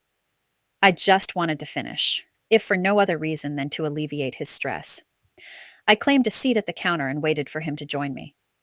He removed his jacket and hung it from the stool. I'm probably not as excited as you are. I just talked to Colin on the phone on the way over here. She wants us to test the program out. He sat across from me at the counter and we pulled our cinnamon rolls from the box. I jutted my chin to the side and narrowed my eyes. Wait, what you mean test it out? We've tested that program and platform for the last week solid. There's nothing left to test unless we sign up for it ourselves. My words garble at the end as I started to laugh. Carlisle just looked at me until my laughter subsided, and I sat there uncomfortably. In silence, we separated our cinnamon rolls, and Carlisle stood to place our plates in the microwave. We liked our rolls hot and gooey. What was I missing? I couldn't seem to put two and two together when they were staring me in the face. I blinked as I waited for something to click. Then it dawned on me, and I spoke as if guessing, but filled with disbelief. She wants us to test it out, like you and me actually sign up. Colin was really pushing this relationship she and I had if she thought she could just demand that I sign up for her program. Forget my interest in signing up and seeing if I was matched. Forget the fact that I could even delete profiles once they were created. Forget all of that. I didn't want to be matched anymore. I looked across at Carlisle and realized I didn't want him matched to anyone else. Just like I didn't want to get matched to a stranger. The ClickandWed program was one I had zero control over, unless I went into the programmer's side and actually controlled who I was matched with. But that wasn't ethical. None of this was working out like I wanted. I couldn't have any control. I was beginning to hate the matchmaking business. If there's a perfect match, your program will find it, right? He pulled our plates out and passed mine to me while he slid his in front of his seat. I didn't like his tone, which raised my hackles. Insult me, but never question my programming. Of course, this new program's algorithms are designed to only match the participants who meet 96% or better in compatibility. Carlisle raised his eyebrows, cutting into the soft cinnamon roll with a plastic fork he'd brought with him.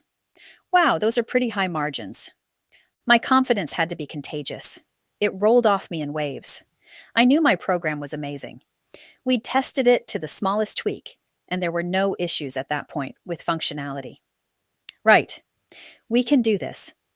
It's not like there's a high probability that the agoraphobic computer geek will get matched to anyone. There's not enough people on the program to get that. Facing my almost guaranteed rejection and teasing about it was a little easier than accepting the hope I wanted to allow in. Could I find someone who would match me? A tickle in my stomach concerned me since I didn't want to hope, and I was drastically close to doing exactly that. Carlisle chuckled as he pushed my warmed-up cinnamon roll closer to me. You need to eat that or I will. Seriously, that should be considered neglect. The frosting oozed down the sides and I poked at it with a fork. Carlisle continued, poking the air with the tongs of his fork as he spoke. Okay, let's say you don't get matched. Big deal. Nothing changes for you, right? What about me? What if I don't get matched? His eyes widened at the possibility, and he stared at his cinnamon roll. The seriousness of what our testing of the program could mean struck us both at the same time. It wasn't just us affected. Whoever we were matched with would be affected as well. I offered as much comfort as I could, but it had to be minimal since it didn't console me much at all. You said you would love to find a match. If you're not thrilled with your match, or if you really don't want to get married, then refuse to accept it. This is really just a test to see if the tracking and the matching will work. I'm more than confident in the program. It knows what it's doing. I had to tease him a little bit. Try to make him not so melancholic that he wouldn't find a match. Just so we're clear, you could match with a donut. You're so compatible. I promise. You have more going for you than you think. I didn't want to point out he was the perfect type of guy, or that the thought of him being matched to someone else and possibly marrying that person spiked my anxiety to the surface and my chest hurt. I swallowed my panic and smiled big. Come on, you know you want to try it. I kind of do, but I don't want to do it with you sitting here. He laughed back, taking a bite of his cinnamon roll. I don't want you to do it here either. I was grumpy as I matched his answer.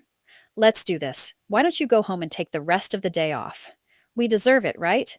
Then this evening or sometime this afternoon, schedule out some time to take the test. I'll send you the promo code via text, and it will get you the $2,000 waived. Plus, I didn't want him to see me as I psyched myself up to take the test. I still needed to tweak a few of the follow-up emails and work on the app a little bit. Him being there, with the fact that he could be getting matched to anyone but me that night, was more pressure than I really wanted to deal with. Chapter 12. See Carlisle. Carlisle went home confused why he was sent home early. Had he done something to disappointment her or something? He could have spent the day with her. He didn't have to be sent away like a troubled child. For lack of anything better to do, he grabbed his laundry and spent the next few hours of the afternoon at the downstairs laundromat. After he'd done the unthinkable of not only washing, drying, and taking his clean clothes home, he folded them and put them away. Pacing from the kitchen to the bathroom door just a few strides away left him feeling more unsettled and even more confused. Shandie sent a text to him with nothing personal in it, and the finalized feeling to the project struck him. He didn't want to be done with Shandie. He liked seeing her. He wished he knew if she felt the same way. Judging by her text, that was a resounding no. Here is your code. Try it. IDONOW. All caps. Just because she was ready to move on from their relationship didn't mean Carlisle was. Obviously she was. Or she wouldn't push him into the matching platform to be paired to someone for marriage. He'd agreed because Colin had asked him to. That was it, and agreeing to it didn't mean Carlisle was ready to take the quiz or the steps that were required afterward. He had to decide on his mindset. What way did he want to approach the program? Did he celebrate if he was matched? Did he actually go through with the pairing and marry whoever he got matched to? Maybe he wouldn't accept. If he was matched, and if he treated the program like his answers didn't matter, then maybe he could just delete his profile after he was matched. But that wouldn't be fair to the person he was matched to. She would see he had been matched to her, and then he would reject her. She would think it was her. He didn't want to do that to anyone, especially when they were supposed to be 96% compatible or higher. They had to be pretty made for each other to be paired, and then he would reject her? That wasn't right. He had to make up his mind if he was going to go through with it with purposeful intent before he created a profile and went through the extensive process. A real-life test was something he wasn't extremely fond of. A small part of him was a little frustrated with Colin for suggesting it. They were playing with real people who were hoping for a match. A small pit formed deep in his chest. He didn't want to hurt anyone. He made a TV dinner and ate it while watching a basketball game on the couch. Finally, when he'd done everything he could to procrastinate, he finally pulled out his laptop. He muttered to himself, "Okay, I'll do the test, and whoever I get matched to, I'll marry. I'll do this for real." A slight thrill of excitement shot up along his back. The questions he had to answer he already knew. He knew how to answer them to weight the results. But he didn't want any particular person. What he wanted was his true match. So he answered each question for himself, with complete honesty, so he wouldn't skew the match. Even though he consciously made the effort to answer for him, it was still weird on this side of the questions. He'd helped develop the questions. He could see how a person had to take their time and really think about each question carefully. He couldn't stop wondering what if he was matched. Or worse, what if he wasn't? A question came up asking if he would be willing to move to where his match lived, or if he wanted the match to come to him. Did Carlisle want to leave Sandpoint? He'd grown to love the area even more than his hometown of Coeur d'Alene. What would Shandie put down? She'd never leave. She wouldn't leave her home. It was her safe spot. But could Carlisle see Shandie at work and know she was living so close when he was married to someone else? The thought of being matched to anyone else filled his stomach with dread. He hadn't considered it. The simplicity of being around Shandie and enjoying a quiet life working with her had kind of spoiled him. He took it for granted, and now that the direct working relationship was over, he didn't know if he could go back to the way things had been before. There was no way he could work in the same area while knowing Shandie wasn't too far away. He selected the option to leave and go to them. Colin would have to understand and write him a glowing recommendation. There was no other way around. He wasn't sure what he was doing. He answered every question exactly, making sure he took the time to fill it out completely. He had to know if someone was out there for him. He had to try for real. After he finished the quiz and did everything he was asked to do, he put in the promo code she'd sent him. He waited. His computer dinged with the confirmation email. He waited another 10 minutes, refreshing his computer and looking for a match. But nothing came in. Carlisle was deflated and discouraged, but he was also validated, as if he was right. There was no one out there for him. Maybe he didn't do it right. No, he had no matches for him. Chapter 13. Handy. I expected another rejection. I straightened my shoulders as if I was going into battle, but all I was doing was grabbing my tablet and laying on the couch to fill out the profile. I knew everything that was going to come up. I knew the questions were going to be randomized. I knew how they were weighted. I knew I could swing the results of the quiz so easy, but I didn't want to. I licked my thumb. The salt from the popcorn I'd eaten while watching the cheesiest movie ever still lingered. I put the tablet on the cushion beside me. I needed to wash my hands first.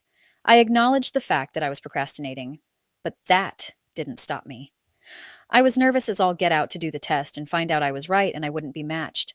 But what if I was matched? After I washed my hands and drank some water, I sat down and stared at my tablet. Okay, I could do this. The interface was gorgeous, and if I had longer arms, I would reach out and pat myself on the back. I was smugly proud and had no one to tell. I created my profile and took the quiz. Knowing I could weight the answers, I paid extremely close attention to every detail and made sure I answered them exactly for me. Not to try to get a guy, but for me. I also chose that I would stay, and they would have to come to me. If they were willing to marry me, they would have to come here. I couldn't leave my home. I wasn't even sure if I wanted to be married. I wasn't sure what I was doing. I finished the quiz, filling out everything I could possibly need, and waited for my confirmation email. After it went through, I texted Colin. I wasn't worried about it being too late. She was up more than I was. I did great on the platform. She didn't disappoint, texting me back almost immediately. I know. Have you tested it yet? I had to reply, but this time I was slower to send. Just put my final profile through. I'll have a better idea of the holes when we go into the international matching now that I've done it myself. I need to give myself a couple weeks on emails, but I think you're pretty much ready to go. Colin took a few minutes to reply as well. I have some more information on international laws to cover, etc. There will be inconsistencies, but we can deal with them. International laws were not on my list of things to talk about when I was off the clock. Okay, I'm signing off. Been working on this 24/7. I yawned, sitting up on the couch, ready to head upstairs to bed. Thank you. You're amazing. Maybe I was getting the word amazing from Colin. I used it a lot, and sometimes it bugged me. I'd have to research words to use in place of that one. I went to bed, my inbox empty, and my rejection verified. I was fine that I wasn't matched with anyone. I'd expected it. Lying down, I closed my eyes. I'd rested my phone on the nightstand where I always left it plugged in. Just as my breathing slowed and I started to drift off, my phone buzzed. I blinked rapidly and looked over. A text message from the ClickandWed app flashed on the screen. I blinked again, unsure what was going on. Had I messed something up? Maybe I'd triggered a notification. I swiped the screen and stared at the message that said, I had a match. Swinging my legs over the side of the bed, I sat up and turned the light on. How is that possible? I asked my empty room. There must be a bug in the system, but that wasn't worth considering. I had double-checked my code, checked it even. How could I be matched? There was no one out there for me. I tried to figure out my insecurities, file them away to a place where they would make logical sense, but nothing was working. Then my insecurities about myself spread to my program. Was it possible? Was it possible that my program had failed? I didn't want to see who I was matched to. I didn't want to see the person I would have to say no to in an email and then explain that I was an agoraphobic. They had no idea what they were getting themselves into. I would have to explain to them that it wasn't their fault that we weren't going to work. Straightening my shoulders, I lifted my chin. I didn't have to doubt myself. I don't need to worry about anything. There were no problems with my program. If there was a match, then it was a match. I would have to look and see who I was matched to. My throat tightened and my chest rose and fell quickly. I swiped my phone again and pushed at the button declaring I was approved. 99% compatible. I scrolled down the profile Carlisle had put into the program. He'd even used a fake name, Jonathan Carlisle. Carlisle? I thought his first name was Carlisle, but he had it down as Jonathan. If he was going to use an alias, then I couldn't help but wonder how serious he'd been when he'd filled out the questionnaire. So, were we really matched? If I looked at it like we were, I had to ask myself if I was relieved. Was I dumbfounded that we had been matched? Of course. How could a man like him be matched to someone like me? I was antisocial and nervous and everything he wasn't. He was confidence personified. I wanted to talk to him, to see what he'd been thinking when he'd put the name in there. If he'd filled out the quiz and tried to match with me, I needed to know. He would be asleep at that hour. But what would he say or think when he found out he was matched to me? He'd probably think I had rigged everything, unless of course he'd tried to rig it himself. Was it a joke? There were so many questions. I was so confused. How was I supposed to sleep now? A huge part of me wanted to avoid seeing him. But he was supposed to come over the next day. There was no way I was going to get any sleep, not with the way things had changed. What if he'd meant to be matched to me? What if his feelings were similar to mine? Or worse? What if he was just joking around and thought I would think it was funny as well? Sadly, I didn't think any of it was funny. Chapter 14. See Carlisle. Carlisle's phone buzzed. Judging by the dark sky, someone had decided to text him at an obscene hour. He blinked blearily at the clock on his wall. The round frame was hard to see in the dark. His dad had gotten him the oak clock years before. If he was reading things right, the clock was just as irritated by the early hour, which read 5:45 in the morning. But that couldn't be right. Nobody in their right mind would text someone before 9 in the morning, The only person he knew who would do that was his boss. He groaned, rolling over to grab the phone. Swiping the screen, he clicked on messages and turned away from the bright screen in the too early darkness. Have you been matched? Yep. Colin just couldn't help texting him to see if he'd gone through with the program. She always elicited a little too much interest in his love life. If he didn't know better, he'd think she was interested in him. But Colin's heart wasn't in finding a replacement for what Carlisle considered an epic love. He considered her message. Had he been matched? He had fallen asleep sometime after he finished the application for his profile. At 1, he'd stumbled to the bed. He hadn't taken time to check his emails. He'd just plugged in his phone, brushed his teeth, and crawled between the sheets. Carlisle pressed the little red heart icon flashing across the screen. You've been matched.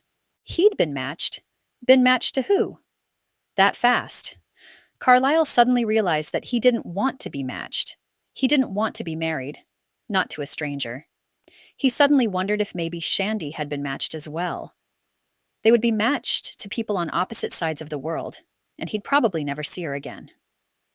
For some reason, this reality filled his chest with an aching loneliness. He couldn't quite figure out why, but he didn't like that he'd been matched one little bit. Did he want to know? Did he want to see who he'd been matched to? Not really, but he checked anyway. Of course he was curious. Curiosity was always stronger when it had to do with matters of the heart. Clicking the icon again, Carlisle almost dropped his phone when Shandie's profile popped up under the matched heading. He turned and leaned back onto the pillow, blinking at the screen. Shandie. How was he matched to her? Shandie had been so certain that they were such opposites. Did that mean she knew his first name was actually Jonathan? Would she search his background for anything unseemly? Wait, how had he been matched to Shandie? What could possibly... Before he could rethink it, he texted Colin back, still surprised and not sure how he should be feeling. Yes, to Shandie. He lowered the phone to his chest and stared up into the darkness in the general direction of the ceiling. He hadn't been matched to a stranger. He'd been matched in one night to someone he was attracted to, and who he already knew he liked spending time with. Was the program broken? He hadn't heard from her, and maybe she didn't know yet. If that was the case, then it was most likely a glitch in the program. Both applicants were supposed to be alerted at the same time. If Shandie hadn't been notified, then the computer was having problems. If she had and she hadn't texted him, she was either asleep or avoiding him. Both options were appealing to Carlisle. The phone buzzed on his chest and he lifted it up to read Colin's next text. Wow, that's great. His fingers flew across the small keypad as he replied. You don't think it's weird? Nope. I'd pay you to stay married and try the whole thing out, but that seems unethical. Carlisle couldn't help laughing at her reply. Of course she would say that. She had more invested in Carlisle's love life, or lack thereof, than he did. Colin was in his corner. Colin was in Shandie's corner. It had been Colin's idea for them to do the program and try the testing. She knew matchmaking better than she knew anything. Had the whole thing been set up? Would he put it past her?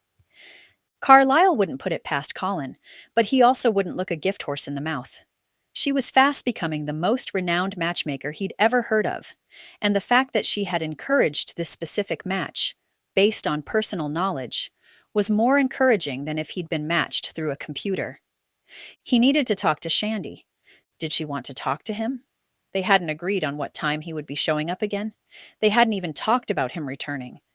He watched his phone for the better part of the day, waiting for her to address their match or take the first step. Maybe she was nervous. Maybe she felt like he did, and was extremely uncomfortable with the fact that they'd been matched. Well, if she was feeling like he was, then he would do what he could to make her feel more comfortable. They needed to talk it over anyway. He stopped by the little Chinese place off the highway and grabbed his to-go order before heading to her house. Standing on the doorstep, his hands shaky and with a lump in his throat, he had no idea what he was doing. There was no rain, no real wind, and the drop in temperature promised snow in the next week. Although North Idaho's weather was more temperamental, and could decide to snow in 20 minutes or turn into a sun-brandishing day and reach a high of 80. She answered the door, hesitation on her face, the kind of hesitation that screamed awkwardness. So she knew. Of course, she knew. It was her program. If he had his email notification in the app set up for him, it would stand to reason she had some kind of notification set up for her as well. In one hand, he held the to-go bag, and in the other, he patted his front pocket. Hey, we're matched. Did he sound stupid? Too nonchalant? The last thing he wanted to do was insult her by being too informal with the match. But how else was he supposed to act? Her discomfort melted from her expression, and a slow smile spread across her lips. I saw that. I'm surprised you still came. She motioned for him to come in and sit down. He walked by, and she inhaled. That smells delicious. Chinese is one of my favorites. They're super hard to get to deliver. She moved in front of him as he paused off to the side. Carlisle followed her into the dining room. It was the first time we'd been in the formal room together on an official capacity. He'd have to bring more Chinese to get the face-to-face interaction her intimate dining room was going to afford them. He pulled open the bag and slid her to-go box across the table to her with a set of plastic utensils and a napkin. I got you sweet and sour chicken because it's the best they have there. He sat down and pulled out a set of disposable chopsticks. She tapped the table, drawing his gaze. Can I have a set of those? He hadn't even considered she would want sticks. Few people did anymore. He passed the extra set across to her and cracked his own pair apart. He had to address the topic he just didn't want to face. What do you think? Was our match a mistake? Was this part of the testing? We're really not supposed to be matched, right? Shandie jerked back, blinking at him as if she was offended. First of all, you don't have to stay matched to me. I don't care. Either way, though, my program doesn't make mistakes. So? She jerked her finger between the two of them. We're a good match. No matter what you think, if Colin's parameters are worth anything, my program matched us because we are a match. It's that simple. Carlisle narrowed his eyes. How can we be a match? I'm not sure that... He let his words trail away. He scooped up a bite of chow mein and shook his head. It wasn't a joke. The matching had not been a joke for him. Did he allow his excitement to grow, or was she even interested? Her shoulders sagged and she pushed her food around the bottom of the box. She avoided his gaze while pushing a chunk of chicken in figure eights through her rice. I'm not sure either. The fact is, we're matched. Did you fill out the quiz 100% accurately? Refusing to be offended at her suggestion that he would cheat on the questionnaire, Carlisle jerked his head up and down as he chewed mechanically. Yep, every single one of them. She tilted her head and half shrugged. If you did it right and I did the same, and we were matched, the compatibility rate was high enough to match us.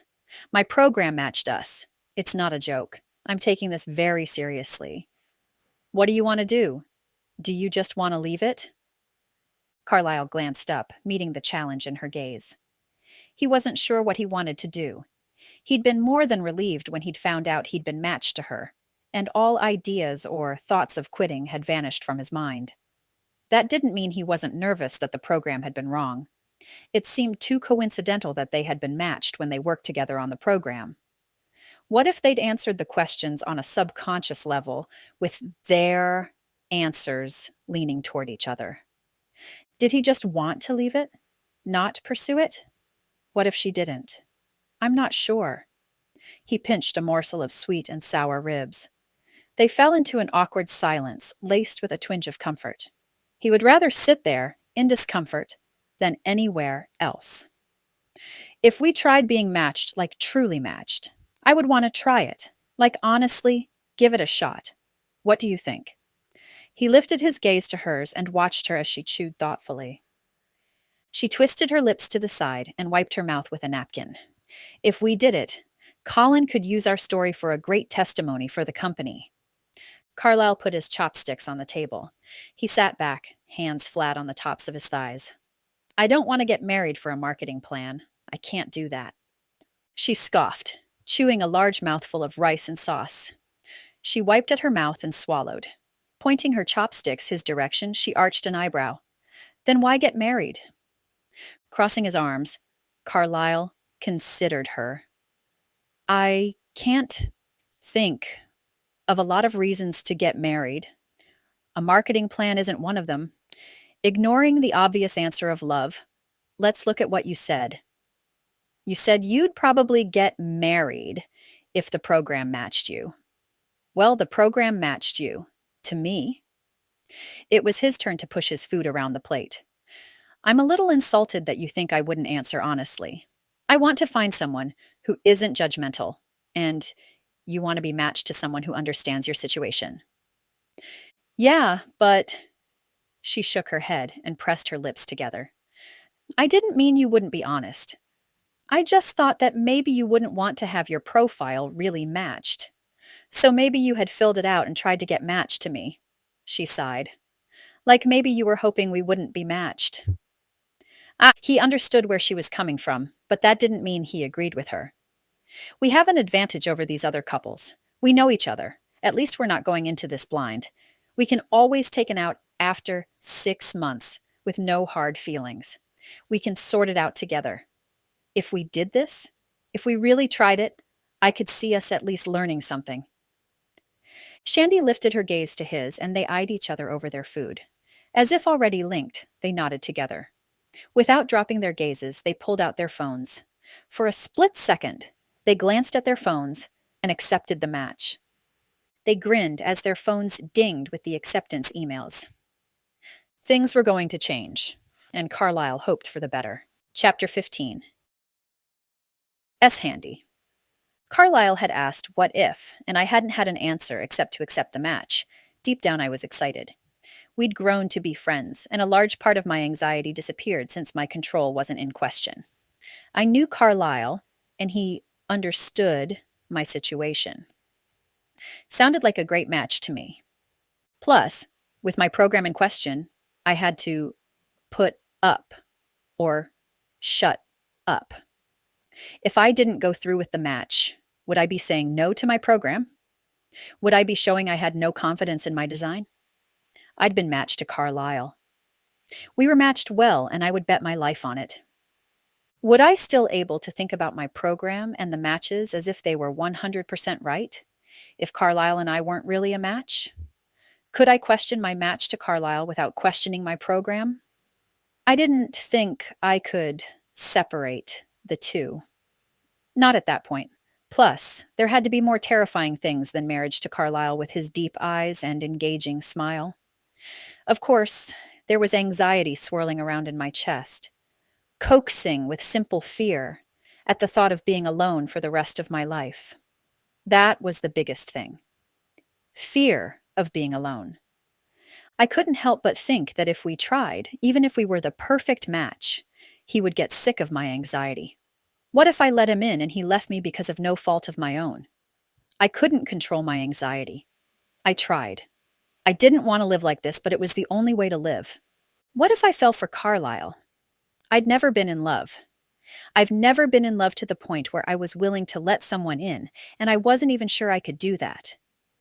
Even if I did love him at some future point, could I believe in that possibility enough to let him into my home? I was comfortable with him there while we worked, but that was with the knowledge that he would go home at some point. Would that change if I knew he wasn't going anywhere? I had a spare room upstairs, but would that be enough for him? My mind was running a million codes a second as I considered the ins and outs of what we were contemplating, of what we had agreed to do. I needed to think things through more carefully. Of course my program was right. I slapped my hand on the table between us, lifting my gaze to his. If we do this, now that we've done it, you... I needed to take a deep breath. I can't go to your apartment. You'll have to move in with me. Is that going to be a problem? He shook his head from side to side slowly. I already agreed to do that with whoever I was matched with. Should I keep my apartment? Did he keep his place? We had to decide to go full tilt toward the arrangement and treat it like it was real or not. One way or the other, we had to commit. I spoke slowly and increased in speed as I grew more confident with my answer. I think so, but it depends on just how committed we want to be to this.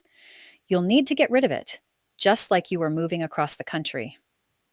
If you don't, then you always have the option to go somewhere. We need to do this for real, if we're going to. I can make room for you here. It's a huge house for one person. I couldn't believe I was doing that. He studied me as if I was hiding a deep secret he couldn't decipher. I'll make sure all the steps are triggered. We can do them just like they are on the platform. He scraped his chopsticks on the bottom of his almost empty box. Shaking my head, I smiled. You don't need to do that.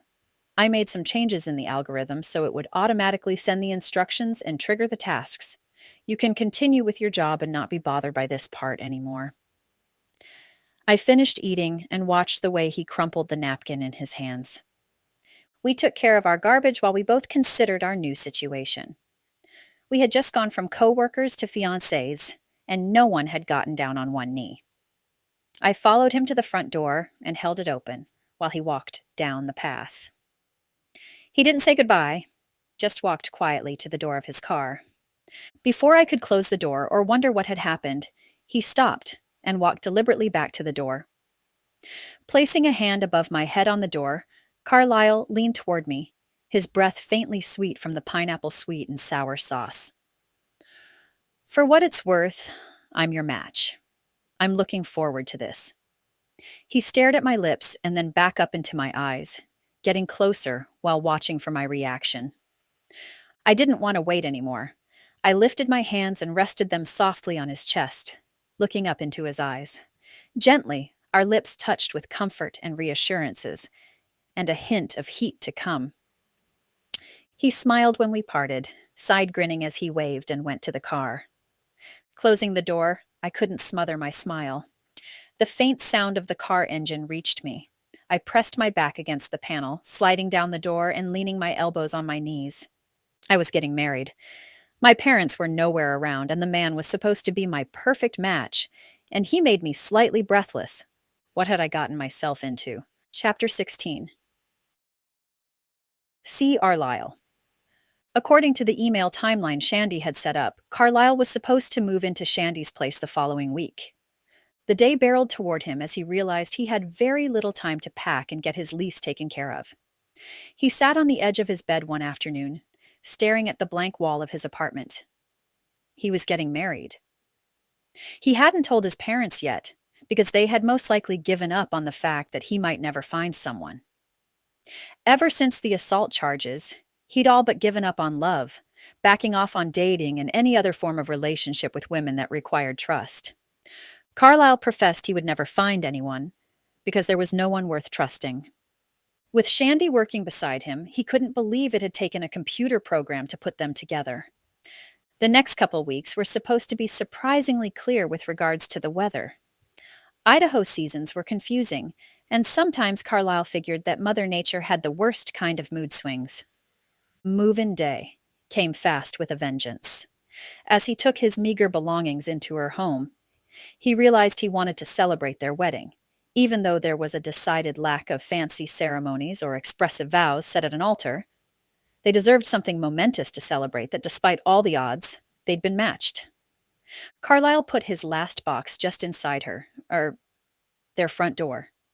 He moved to stand beside Shandie, where she monitored everything he did from the couch. She had a slight panicked expression, but he didn't let that stop him as he slid to a spot on the couch beside her. Do you want to celebrate somehow? I feel like this big of a step needs to be celebrated. She drew her feet up with her onto the couch and looked up at Carlisle, her eyes bright with humor.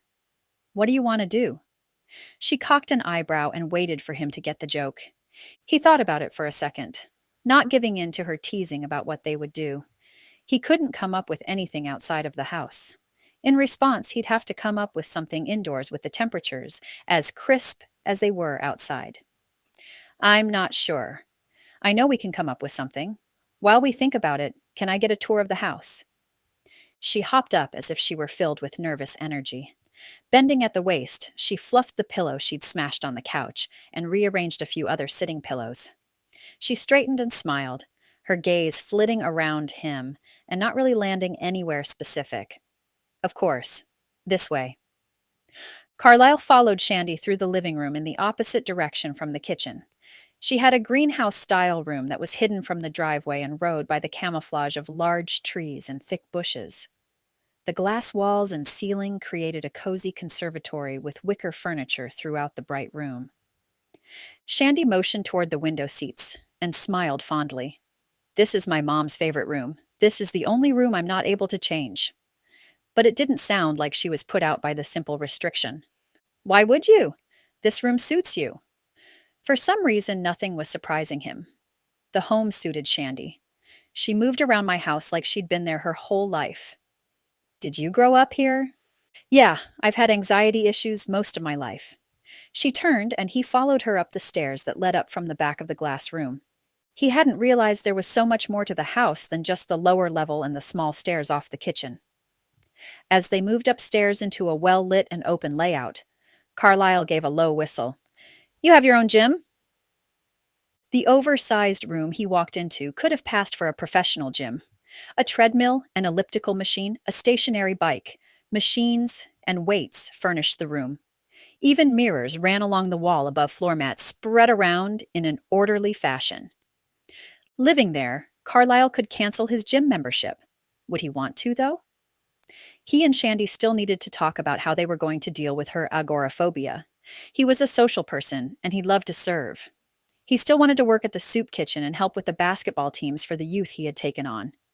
Maybe that would be his release, and it would be her chance to get away from him. Shandie looked around the room, a faint pink highlighting the apples of her cheeks. "Yeah, I have to mix things up because just running in place on the treadmill can get boring year after year." She shot him a wry smile, as if she was embarrassed. The end of the mats led into the hallway where Shandie lamely pointed at some doors and blushed even more. "The bedrooms are in there. I'll show you later." Her hands shook. Sensing a rise in her anxiety, Carlisle pointed toward the stairs off the hallway. "Is that the way to the kitchen?" He ducked down the steps and hoped she would follow him. He wasn't going to add to her stress. She needed to stay safe in her house, if nowhere else. She pointed into the office when they reached the kitchen, and Carlisle's eyes widened at the sight of the new additions to her furniture. "You got me my own desk and chair?" Shandie stood beside an antique walnut desk. The new pieces didn't match her contemporary style, but it was as if she had gotten the desk exactly for Carlisle. He trailed his fingers over the smooth grains of the wood and smiled at her. She cleared her throat and nodded. "Yeah, you live here now. You need to have your own space to work. I saw that piece on Craigslist, and I had it delivered 2 days ago. It's more you than anything else I could find anywhere." She shifted on her feet, obviously uncomfortable with the way the conversation headed. A tightness in his throat tried to strangle his words. "Thank you. I appreciate it." Shandie folded her arms across her chest and tilted her head. After a second, she snapped her fingers. "What if we had margarita pizza to celebrate?" "I've never had that kind. Do you want to get a large?" Carlisle pulled out his phone to order the pizza. They had a favorite down the street, and he had no problem picking it up if that would make it faster. Shandie shook her head. She reached out and took his hand, leading him into the kitchen. "No, I'll make it. It's delicious. You can't find it anywhere." Carlisle loved cooking, but he never had a reason to do so when it was just him. That was no longer the case, and that simple fact filled him with warmth. "I can help." In the kitchen, they threw together dough Shandie taught him to make. She dumped yeast and oil into hot water in her mixer. "I don't like recipes. I follow directions with everything else, but with cooking, it just needs to be figured out." Does that make sense? Like I'm taking the control from the recipe and making it my own. Nodding, Carlisle listened to the cadence of her voice and helped her press out the dough to put it in the oven. She dusted loose flour from her hands over the sink. "All it needs is tomato sauce, basil, and thick slices of fresh mozzarella, and then we're done. It's simple, but amazing." As Carlisle sliced the fresh ball of mozzarella, Shandie tore up basil leaves she grew in her window pots. After a moment, she spoke quietly. How are you going to cope with my phobia? You're a much more social person than I am. I don't need to be around people, but you do. This isn't going to go away, you know. He'd be lying if he didn't say he hadn't thought about it, but the computer had matched them. He liked her. Things could work out. I'm not sure. I'm not chained here with you, though. I can still leave and come back. I have my volunteer work that I do, and I've been satisfied with that until now. It will be okay. He lifted his gaze to hers, trying to convey as much encouragement as he could with his eyes. We can figure it out. He ignored the things he should tell her about his past. He'd get to that when the mood wasn't so hopeful. The margarita pizza was the best pizza he'd ever had, and the company only made it better. Chapter 17. Shandie. Maybe sharing my life with Carlisle could work. What was I so nervous about? I already knew my program was right. The fact that my program had matched me with Carlisle pushed me into looking at him just a little differently. Attraction wasn't the issue. I found him extremely appealing, and on the random chance that he would touch me. Or when we've kissed, the butterflies weren't subtle. Now, though, it was as if the program was giving me permission to pursue him. Computers were my whole world, and with my program pushing me toward Carlisle, it was almost poetic. Pursuing a man was hard to do when you never left your house. That made finding one even closer to impossible than attending a concert. The ClickandWed program matched me, and now I felt like the sky was the limit. I couldn't look at Carlisle the same anymore, and it made me nervous to be around him. But it wasn't a bad nervousness. Instead, I liked the slight tingling of excitement, and I wished all my anxiety was like that.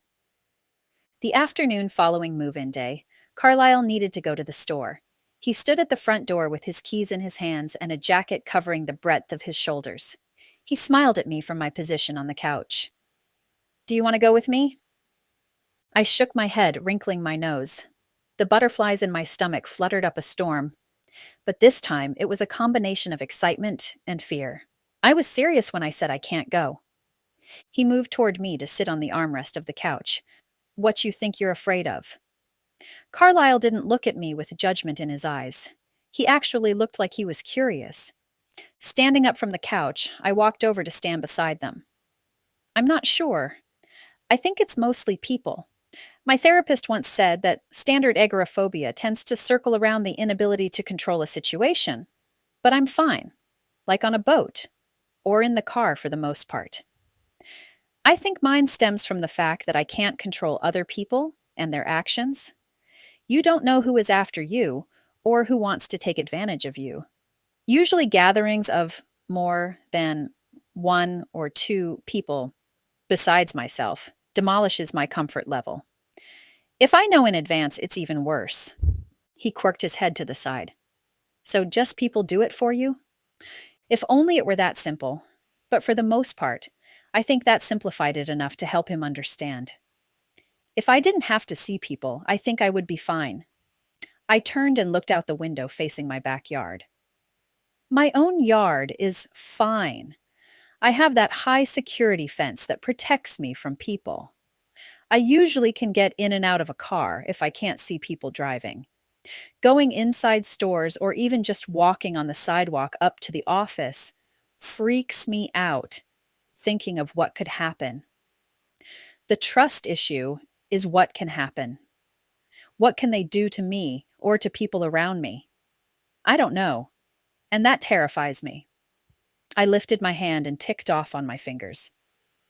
It's paranoia and fear and insecurity and distrust, all rolled into one anxiety box. I can't get out of the box, and there's no way to calm them down. And not for the first time, Carlisle reached out and wrapped his arms around me. The strength of his hold comforted me, and I didn't realize that I was in need of being comforted. His chin moved against the top of my head while he spoke in soft, warm tones. "We've got this. It's okay. You're not alone now. I'm going to the store. Do you need anything?" I needed some way to tell him thank you for not judging me, but the last time I checked, they didn't bottle gratitude and sell it. A few days passed, and Carlisle seemed to settle into my home rather easily. We searched for a routine that worked for both of us. The few times I'd run into him outside of the bathroom while I was in a towel, or he was, made me doubt my need for a set schedule. Lunch was our center point of the day as we came together from our respective tasks and sat and talked together. Lunch that day took the butterflies I felt around him and turned them in condors, and not necessarily in a good way. He sat at the counter while I handed him the sandwich I'd made him. I loved cooking for other people, and he loved eating, so the arrangement worked great. He held a long strip of thick black material in his hand and draped it over the side of the counter when he accepted the plate. As we ate and he didn't address the presence of the strip, I let my curiosity get the best of me. Nodding toward the material in his hand, I asked, "What's that?" His pretended nonchalance created a furor in my abdomen of fluttering, and he barely glanced at it as he ate. "It's just a blindfold." He continued eating and altered the direction of our conversation to something mundane that I barely registered. A blindfold? Was he crazy to think I wouldn't be consumed with wondering over its purpose? He didn't say anything about the material he carried around with him the rest of the afternoon. Nothing. He didn't forget it as he left the kitchen. He didn't leave it behind or even get rid of it when he went into the office. He carried it in his right hand, as if it were the most important thing he owned. Why was he carrying around a blindfold? We had dinner, and I don't remember what it was. I only remember staring at that blindfold sitting beside his plate and chewing on my lip. The sun had set at about 5, normal for the autumn hours in North Idaho. I grabbed a sweater and finally acknowledged I was probably going to have to start using the wood fireplace pretty soon. Sunlight warming up the conservatory usually filled the house with enough heat until clouds permanently covered the skies. Carlisle came up behind me at the coat closet and reached in past my shoulder. He pulled my large winter coat off its hanger and handed it to me with a smile. "Come on, I have a surprise for you." He nodded toward my coat he had suspended in the air toward me. "You're going to need this." I shook my head. "You gotta be kidding me. I told you, I don't go anywhere."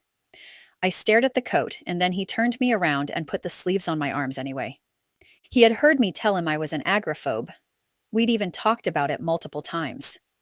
I tried to breathe calmly past the tightening in my chest and blinked rapidly to clear the misunderstood tears from my eyes.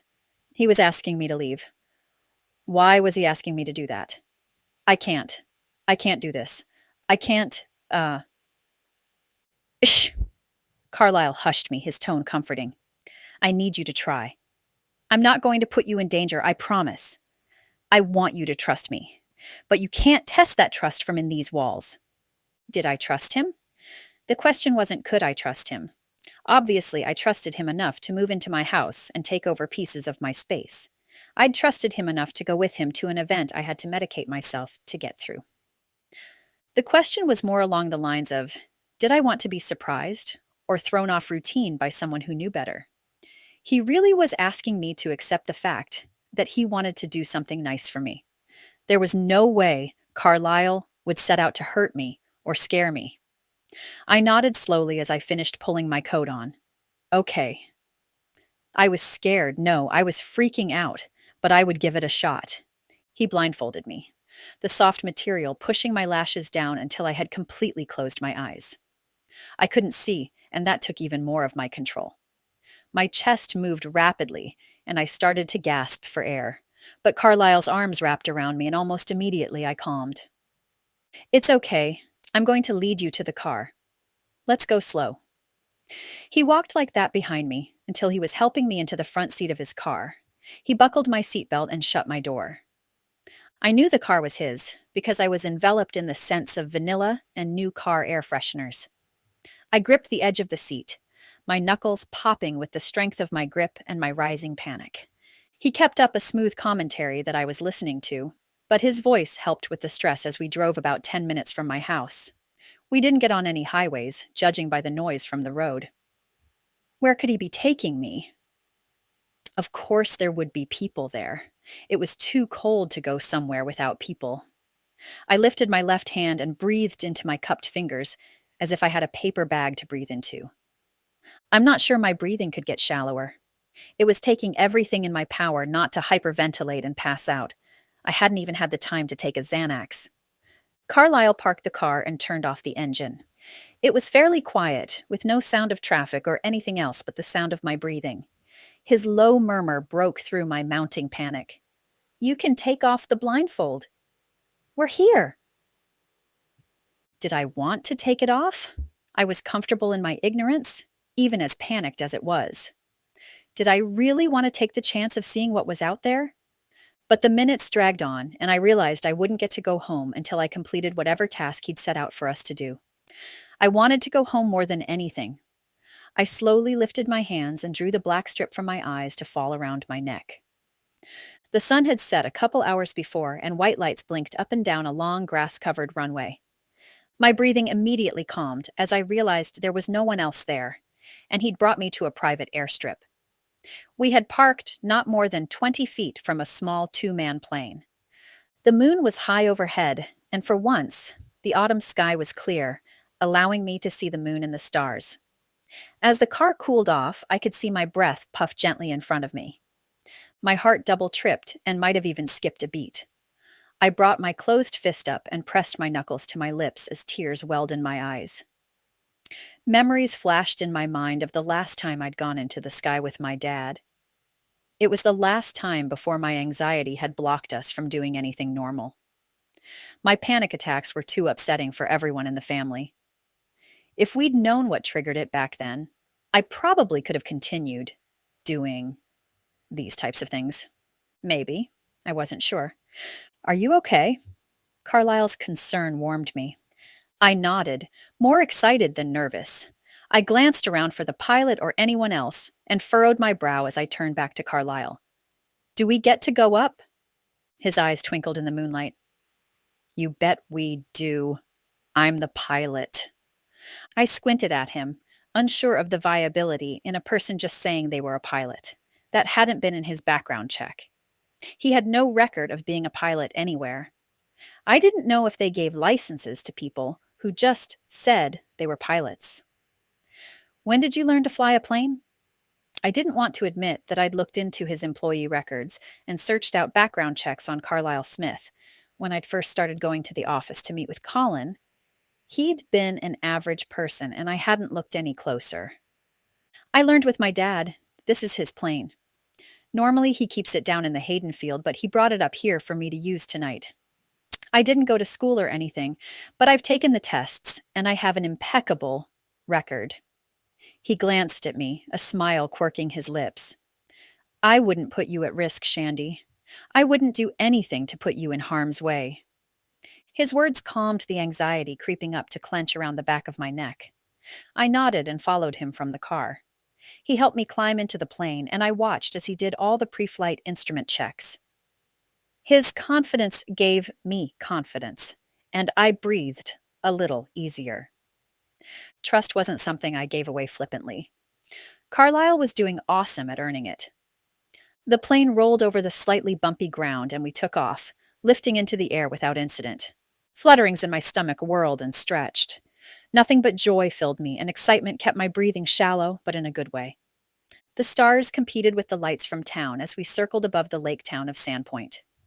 We crested out over the water, and the stars seemed to grow larger as their shine allowed us to see the shadows of the mountains around the water. If I closed my eyes, I could pretend I was with my dad in the sky, doing what he loved best. Glancing at Carlisle, I tried not to let the tears of gratitude slip down my cheeks. I hadn't been able to leave my house in forever because my anxiety was too debilitating. But one little afternoon and a request for trust had me up in the sky in a plane. I was overcome with emotion, and I folded my arms to try to contain all my appreciation for the man beside me.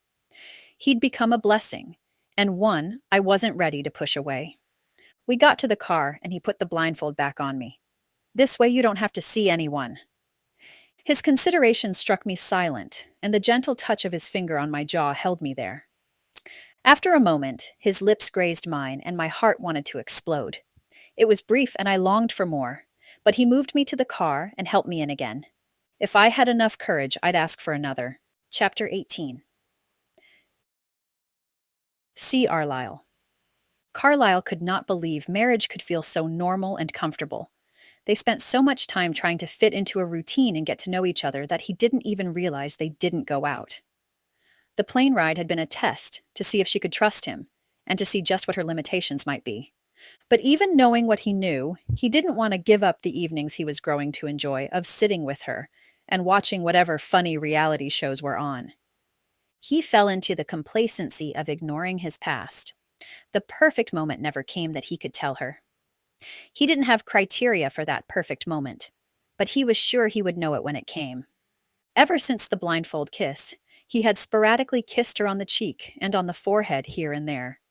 Her skittishness diminished more and more as the days went by until she was leaning her cheek into him for a kiss. Carlisle thought he would be more nervous and less comfortable in the situation. While he really was enjoying getting to know her, and their flirting was simple and direct, he was so scared she wouldn't feel the same way about him if she knew he'd been in jail. He'd asked her to trust him, but did he trust her enough to share that with her? If he didn't trust her, then what was he doing? He had to resolve to say something. He had to fix the situation because inside he was completely torn up. He wanted her to know his real first name wasn't Carlisle. She hadn't said anything about his profile being titled, with Jonathan Carlisle. But he had a feeling it was because she thought he had done a dummy profile.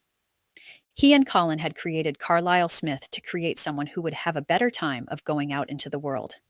He was still Jonathan, and he didn't want to hide who he was from Shandie, not when he was starting to fall for her. He would love to hear his real name come out of Shandie's mouth. If nothing else, though, he wasn't worried, because he was used to being called Carlisle.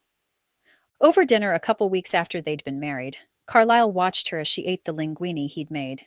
He wanted to say something. He wanted to tell her that the marriage certificate he'd turned in as part of his job with ClickandWed actually said Jonathan Carlisle was married to Shandie Watson. But he kept his mouth shut because she kept glancing at him as she would slurp the noodles up and giggle when one would touch her nose or slap down onto her chin. He didn't want to break that moment. And maybe, just maybe, it was okay if he didn't tell her. What would it hurt? But the next morning, his past caught up to him as well as the decision to not say anything. After climbing out of the shower, Carlisle walked down the stairs, towel drying his hair. "Shandie, did you happen to see where my cologne got to? I can't find it in that huge bathroom of yours." He still hadn't asked her if he could have his own drawer. He'd just assumed meshing his things with hers would be fine, but that had been a mistake. For a woman who never left the house, Shandie sure liked to collect her toiletries and cosmetics. Carlisle came to a stop. He slowly lowered the towel and ran his fingers through his hair. What was Bill Norman doing in Shandie's house? And why was Shandie shooting wary glances between Carlisle and their guest? Bill's booming voice made Shandie jump, and she edged backwards from his imposing form. He smiled at Carlisle and strode toward him, his long legs eating up the short distance. "Jonathan Carlisle! You're a hard man to find. I heard you got married from Maurice down at the gym, but I didn't realize you would leave your apartment and everything without a forwarding address. Good thing you aren't still on parole." Bill was a large man, and his vocation as parole officer fit him more than anything else could, even more than his name. Reaching Carlisle, Bill clasped his meaty hand around Carlisle's less than enthusiastically extended one. Bill pulled Carlisle into a hug, and as uncomfortable as the situation was, Carlisle was glad to see his old friend. Glancing over Bill's shoulder, Carlisle winced at the suspicion and distrust shadowing Shandie's gaze. Carlisle genuinely liked Bill, but what an inopportune time to show up in someone's life. Hopefully, Shandie would let him explain. He needed to be able to explain the crazy terms she was hearing about him. Different name, parole, officer. It was all a lot to take in when you already had a problem trusting people. He put on a facade, though, acting like he wasn't bothered, and patted Bill's back. "It's nice to see you, man." Carlisle nodded toward Shandie, his smile broad. "Yeah, I got married to Shandie. She's pretty amazing. Forgives all my shortcomings."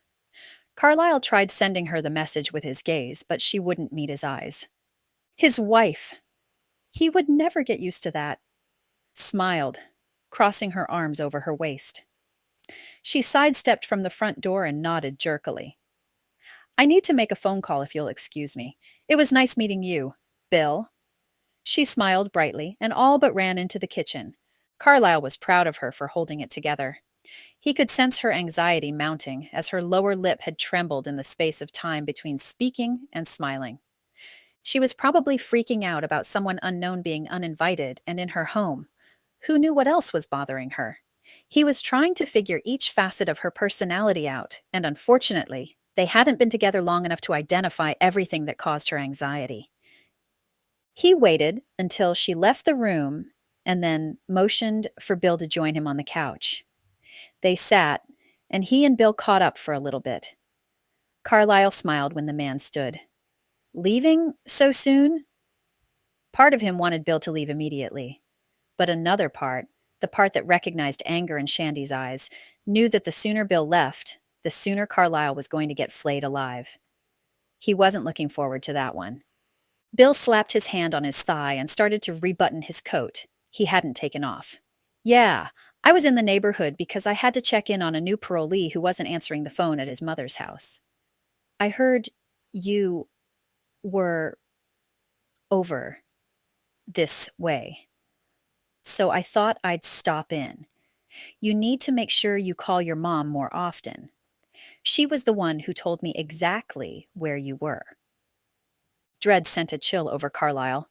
Did you tell her I was married? He hadn't told his mom that, just that he was moving to a house instead of an apartment. She'd been thrilled. He couldn't tell her yet. His life in Sandpoint was separate from his life with his parents. He had to protect them in case he botched up his relationship with Shandie. Laughing, Bill shook his head. No, man, I just said I hadn't talked to you in a while and wondered if she knew where you had been. The panic he'd tried to smother culled enough he could breathe normally. He laughed awkwardly. Got it. I've been warned. Carlisle shook Bill's hand again before letting the man out. Carlisle closed the door and leaned back against the panel, glancing towards the kitchen where he knew deep down in his heart that there was a disappointed woman waiting for him. Did he want to face that? Did he want to accept that he'd let her down? He could have avoided this if he'd just told her. He thunked his head against the wood and shut his eyes tight, squeezing his eyelids as if that would help him turn back time. There was no going back. He could only go forward. He'd learned that during the trial. He accepted the plea bargain to help save Mariah, and that was where he'd left it. He had no idea where she ended up, or even if it helped her future, but he'd done it anyway. Facing Shandie after an omission, that huge was going to be harder than facing his parents. He waited a few minutes before opening his eyes. The silence thundered around him. Why wasn't she yelling at him or coming to see what that was all about? He took a deep breath and made himself walk into the kitchen. He pasted on a smile like nothing was wrong and found her on the other side of the island. He rested his hand on the cool granite. Thanks for letting him in. I know that was hard for you. He's a really good guy. I can't believe he's still single. Maybe we should recommend ClickandWed to him. He smiled brightly, as if his jokes would make up for the fact that he had lied irrevocably to her. If he ignored the lying, maybe she would too. How do you know him? Shandie jumped right into it. She didn't wait, and when he rounded the island to get closer to her, she mirrored him by making sure she kept the large counter between them. When he moved, she moved. Carlisle furrowed his brow. He'd been prepared for fighting and for her to be upset, but the spark of fear in her eyes seemed unprecedented after all they'd been through. He's my parole officer. He shook his head. No, I mean he was my parole officer since I'm no longer on parole. He kept his tone light as he gauged her reaction to his revelations. She didn't say anything, just watched him. His chest rose up and down, and he tried hiding his nerves. Now that she knew, was the fear in her eyes because someone was in the house? Or was that fear because of him? Chapter 19. Handy. I wasn't sure why Bill had called Carlisle Jonathan, but it would make sense if Carlisle went by a different name. All my fears and paranoia wrapped around inside me as I put on a fake smile and left the room. I didn't even need to go into my office to pull out the computer. Doing a quick search on my phone would give me all the information I would need. Sure enough, Carlisle Smith was an innocent man.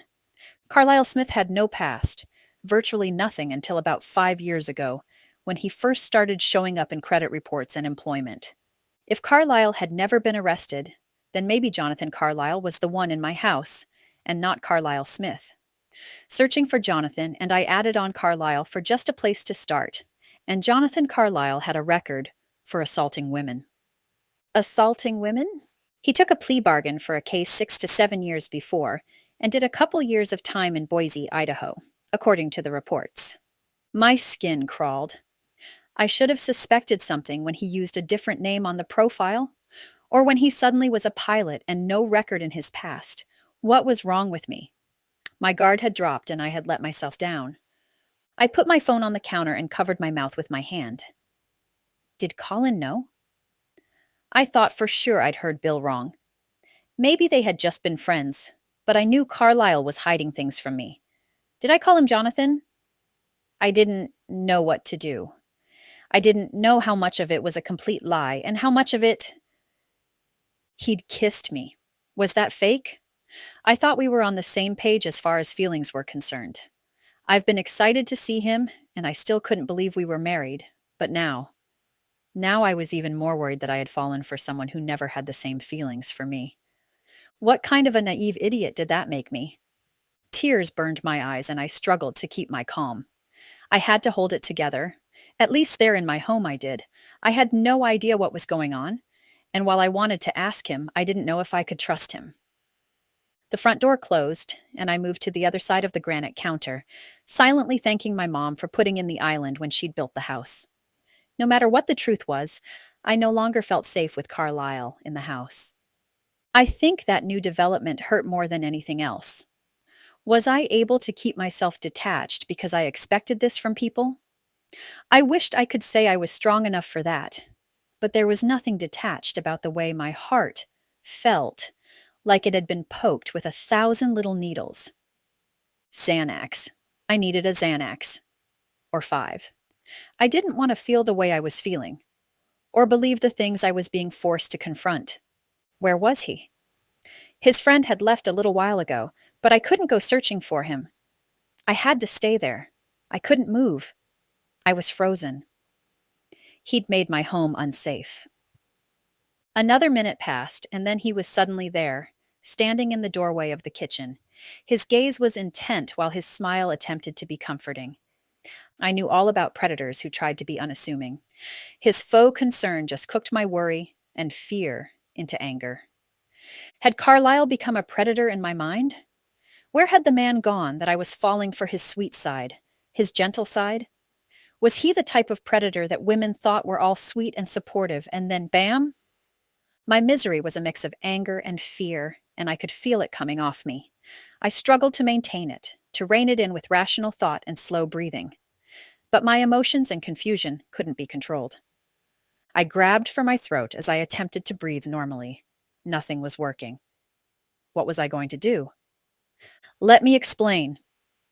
Carlisle continued to follow me around the island. He reached out for me, as if he could stop the whirlwind of emotions ripping through me. I slapped my hand on the counter and he stopped. I shook my head, my chin up and my gaze trained on him. I have no idea how I got my words out, but they were strangled and in a different pitch than normal. This whole time, I've been afraid of who is out there, what's out there. So much to the point, I can't leave my home. I scoffed at myself, the moment surreal. Yet, here I am, welcoming Jack the Raper into my house. Well, good job, Carlisle. You tricked me. You must be so proud. His eyes deepened with hurt as he winced at my phrase. I wasn't done. I didn't stop there. I pushed forward, torn apart, and wanting someone else to hurt with me. I whispered, "You must laugh at me all the time." Carlisle took another step towards me, but we had stopped at the point where I was at the base of the stairs. I had an out, and I was going to take it. I guided myself with my hand, grabbing onto the railing, and took one step backward. A lock on my bedroom door upstairs would keep anyone out. I didn't care that Carlisle's room was down the hall from mine. That was a non-issue when they weren't adjoining and he was going to leave. I suddenly knew he had to leave. There was no other way I would survive the night. It's not what you think. Carlisle shook his head and took another step toward me. His voice was plaintive and pleading. Everything about him said to give him a chance. I couldn't trust him. My breath came in gasps, and I clenched my fingers around the railing, desperate to flee and throw myself on my bed to cry. Wrinkling my nose, I forced myself to work up the courage to get my words out. Finally, as if they were ground for my mouth, they came with a vengeance, but only enough to be a hoarse whisper that hurt my throat. I want you out. Get out of my house now. Carlisle opened his hands down by his waist and implored me with his eyes. Where will I go? I couldn't care. I couldn't get past that he had lied to me about who he was. Did I honestly care about his past? I wasn't sure at that point, because I could barely control my mental state. I needed him to leave, at least for the moment. At least until I could get myself together so I could figure out how to deal with everything. The score of emotions were outside of my expertise to handle. Honestly, I probably could get past the fact that he had a record, even that what he did should make him terrifying, make him a monster. Until I could get the Carlisle I knew to mesh with the Jonathan I had discovered, I needed him out. I shook my head and pointed at the door. Get out! I didn't wait for him to do what I asked. I didn't wait to catch my breath. Before I passed out, I fled up the stairs and disappeared into my room. I locked the locks and crawled into the closet. I didn't want to try to make it to my bed. I just wanted to cry. To hide and cry. Xanax would have to wait. I needed my sanity back first. Chapter 20. C. Carlisle. Carlisle grabbed a bunch of his clothes and threw them into a backpack. He didn't even care what went in the bag. He just didn't care. He had to get out of there. The stark loneliness in Shandie's eyes had devastated him. He'd done that. How could he have done that? He would have to send for his things later. She'd been serious when she told him to get out before slamming the door to her room. He had never seen a person run so fast up a flight of stairs. Carlisle wasn't even going to go to her room to knock on the door. He could recognize destruction when he saw it. She was destroyed. He knew better than to fall in love. No one was judgment-free. No one could be non-biased. And someone always ended up hurt. Stopping his frantic determination to pack up his things in less than 3 minutes, he turned around and slumped onto the bed. He shook his head, leaning forward to rest his elbows on his knees. He was going to miss that room. It hadn't even been a full month of staying there, and he already felt like it was home. He'd hoped to eventually move into sharing the master bedroom with Shandie. Obviously. But he was happy where he was, as they took their time getting to know each other better. As they took their time falling hard for each other. At least his heart hadn't been immune. Why? Why did it have to be Shandie? Why did he have to start falling for her, and start falling for the life they were building together?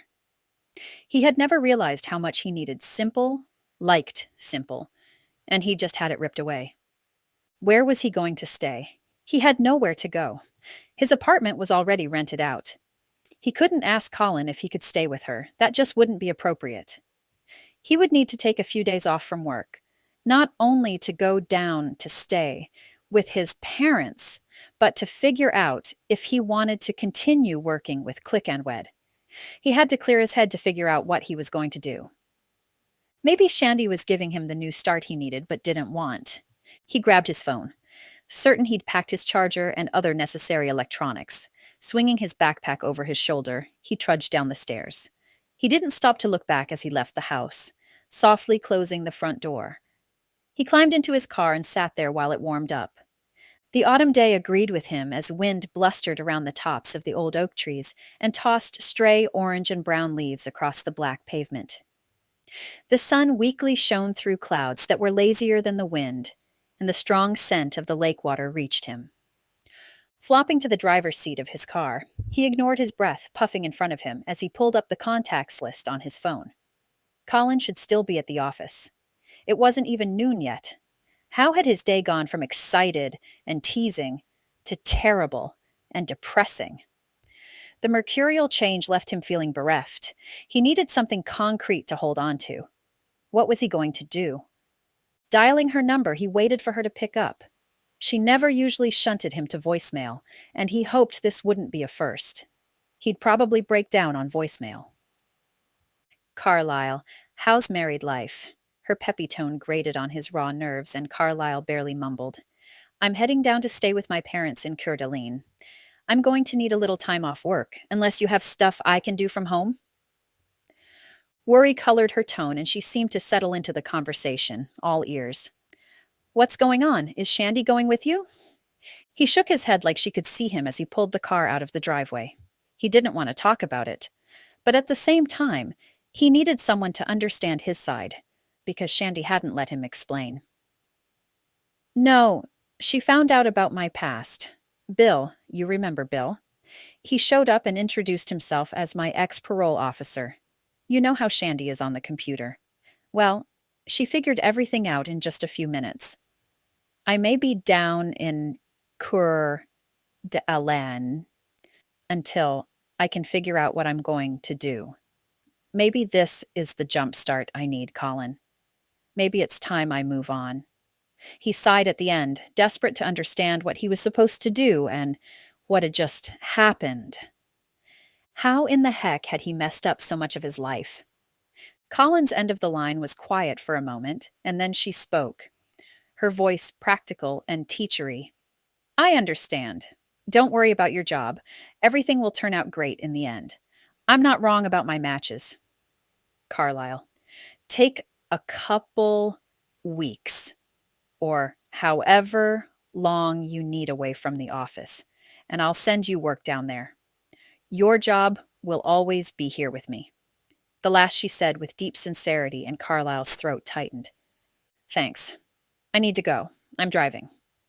Carlisle gripped the steering wheel, trying to ignore the pain in his heart. They hung up. He was despondent, and he didn't like the feeling. Usually he could get himself out of funky moods, but he had the feeling this one was going to hang on for a while. He had really hoped and prayed things with Shandie were going to be different. Looking back now, he had to ask what exactly he expected things to be different from. Different from human nature? It wasn't how things ever turned out. Ducking down to watch the road through the small hole of clarity his defrost was working to make bigger for him, Carlisle grimaced. None of it mattered.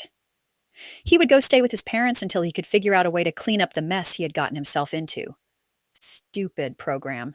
Stupid him and his stupid heart. Chapter 21. Handy. I tried to convince myself that the breath I took after the sound of Carlisle's engine faded was a calm one. But I don't think I was convincing anyone of anything. What was he doing? What was I thinking? How dare he try to hide something like that? And I honestly didn't care what he had done. The longer I sat there on the floor of my closet, surrounded by shoes that would never see the cement and dresses that would never be seen by other people, the more glaring the truth became. I knew Carlisle. He wasn't the type of person to do what he was charged with. I didn't care if it was a plea bargain. But that being said, I also thought I knew him well enough to think he would never lie. At least, not to me. His betrayal stung, and I could feel its itchy horror all the way down to my bones. My house felt dirty, but I had a feeling it wasn't because of Bill or Carlisle. I'm not sure how long I cowered in the closet, but I eventually forced myself to crawl out of the cave-like room and go downstairs. My gloves. Where had I put my gloves? I found them under the sink next to my bleach spray. Since my agoraphobia stemmed from a lack of control in situations, I could feel it rising up as I realized every second that passed was more distance between Carlisle and myself. The only thing I could control right then was the cleanliness of my home. My anxiety had never spiked before. Not in my house. Not like this. But now, there it was, creating its own mountain peaks, and I was in the only place on earth I counted on to be safe. I had to set out to make my environment safe again. As if memories of Carlisle were little germs waiting to be eradicated, I started in the bathroom and worked my way out. I collected his things in boxes and stacked them neatly by the garage door. After 2 hours of nonstop cleaning, I sagged against the counter with my elbows bracing me up. What was I doing? My house hadn't been what kept me calm the last few weeks. I'd somehow transferred my safety to Carlisle. Somehow, he triggered my anxiety safety switch, and I didn't feel safe without him. I didn't want him out of my house, out of our house. He was my husband. I needed him back. Oh, my code. What if I had pushed him away forever? Why was I so stupid? What had I done? I straightened, for the first time acknowledging the fact that we were married.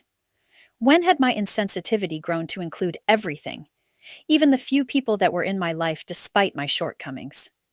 I wasn't the type of person to ignore others and their needs. Why hadn't I let Carlisle tell me what was going on? Why hadn't I let him explain when he wanted to?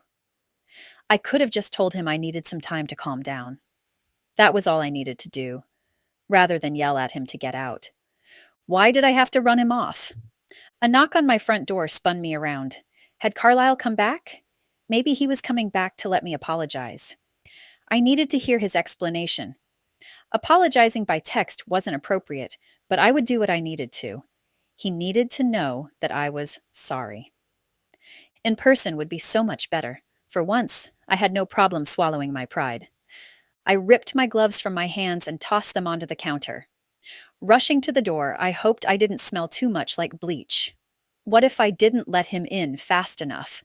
Would he change his mind and leave? If he was there, he was taking the first step by showing up, and it was the hardest step to take. Flinging open the front door without looking out the window, I stopped, my smile freezing on my face. Colin, I looked past her as if maybe Carlisle was there, but he wasn't. I shook my head and offered a tight smile and half closed the door. Now isn't a good time. I don't really want to talk. Do you mind if maybe we wait until tomorrow or next week? I blinked at her, already shutting the door as if she had agreed. But she pushed in and didn't respect my wishes to leave or respect etiquette and wait to be invited in. I could tell by the way she had her lips set that she was upset, but trust me, there's no way she was more upset than me. Colin waited for me to close the door and lock all the locks. She folded her arms across her chest and tapped her toe. Shandie, this is getting ridiculous. I understand what you're going through, but I just spoke with Carlisle. She thrust her jaw to the side. I cannot believe what you've done. Normally, nothing upset Colin. She never got upset, even after the death of the man she loved. Even then, she had elicited superhuman strength and maintained her cool. I lifted my chin. The last thing I needed was a lecture. I was an adult. She could respect me as one. Even though I agreed with her, she didn't have the right to chew me out about it. Really? Did Carlisle tell you he's a rapist? I can't believe you hired him. Did you know about this? We put him in my house. I married him. He's been living here for how long now? He went to jail for this. Did you know that his name isn't really Carlisle Smith? It's Jonathan Carlisle. Did you know any of this? None of it was mentioned in his employee file. If you didn't know. I had nothing left to say as my steam spent itself. Shame filled me. I hadn't wanted to say any of that. I wanted to shove everything out of my mind and forget it all. I just wanted things back to the way they were before Bill Norman had shown up at my front door. Colin wouldn't have hired a felon or whatever Carlisle was if she did know. It wasn't illegal to work with an alias if the employer knew about it. But what about the fellow employees? What about the person falling in love with you? Some of that had to count. Some of that had to have some sway. I could feel my strength waning. I needed to keep my energy up. I paced in front of her, chewing on my inner cheek as I had my own inner monologue and ignored Colin for who knows how long. Was it okay to admit that I was falling in love with him? The feeling was so alien to me. All I'd ever had were obsessions over Channing Tatum and Tom Selleck. The possibility that I could be falling for a rapist was uncouth and not like me. I knew Carlisle wasn't a rapist. I was like Trinity in Matrix. I didn't fall for the wrong guy. I just didn't. I finally realized that Colin was talking, and I stopped my rapid back and forth walking to peer at her. What? I didn't catch that. She sighed, leaning her head back. Actually, I was saying, Carlisle was in a relationship and he found out she was pregnant. But the problem was, Carlisle never touched her. They may have held hands. He mentioned a few kisses, but you know how gentlemanly he is. Anyway, the girl's parents went after Carlisle. The girl said he got her pregnant, and she didn't stop there. She accused him of raping and assaulting her because she didn't want to get in trouble with her parents. Rather than drag the girl's family and his own through a long and drawn-out legal process, he agreed to a plea bargain. I couldn't speak, which was probably good because Colin wasn't done.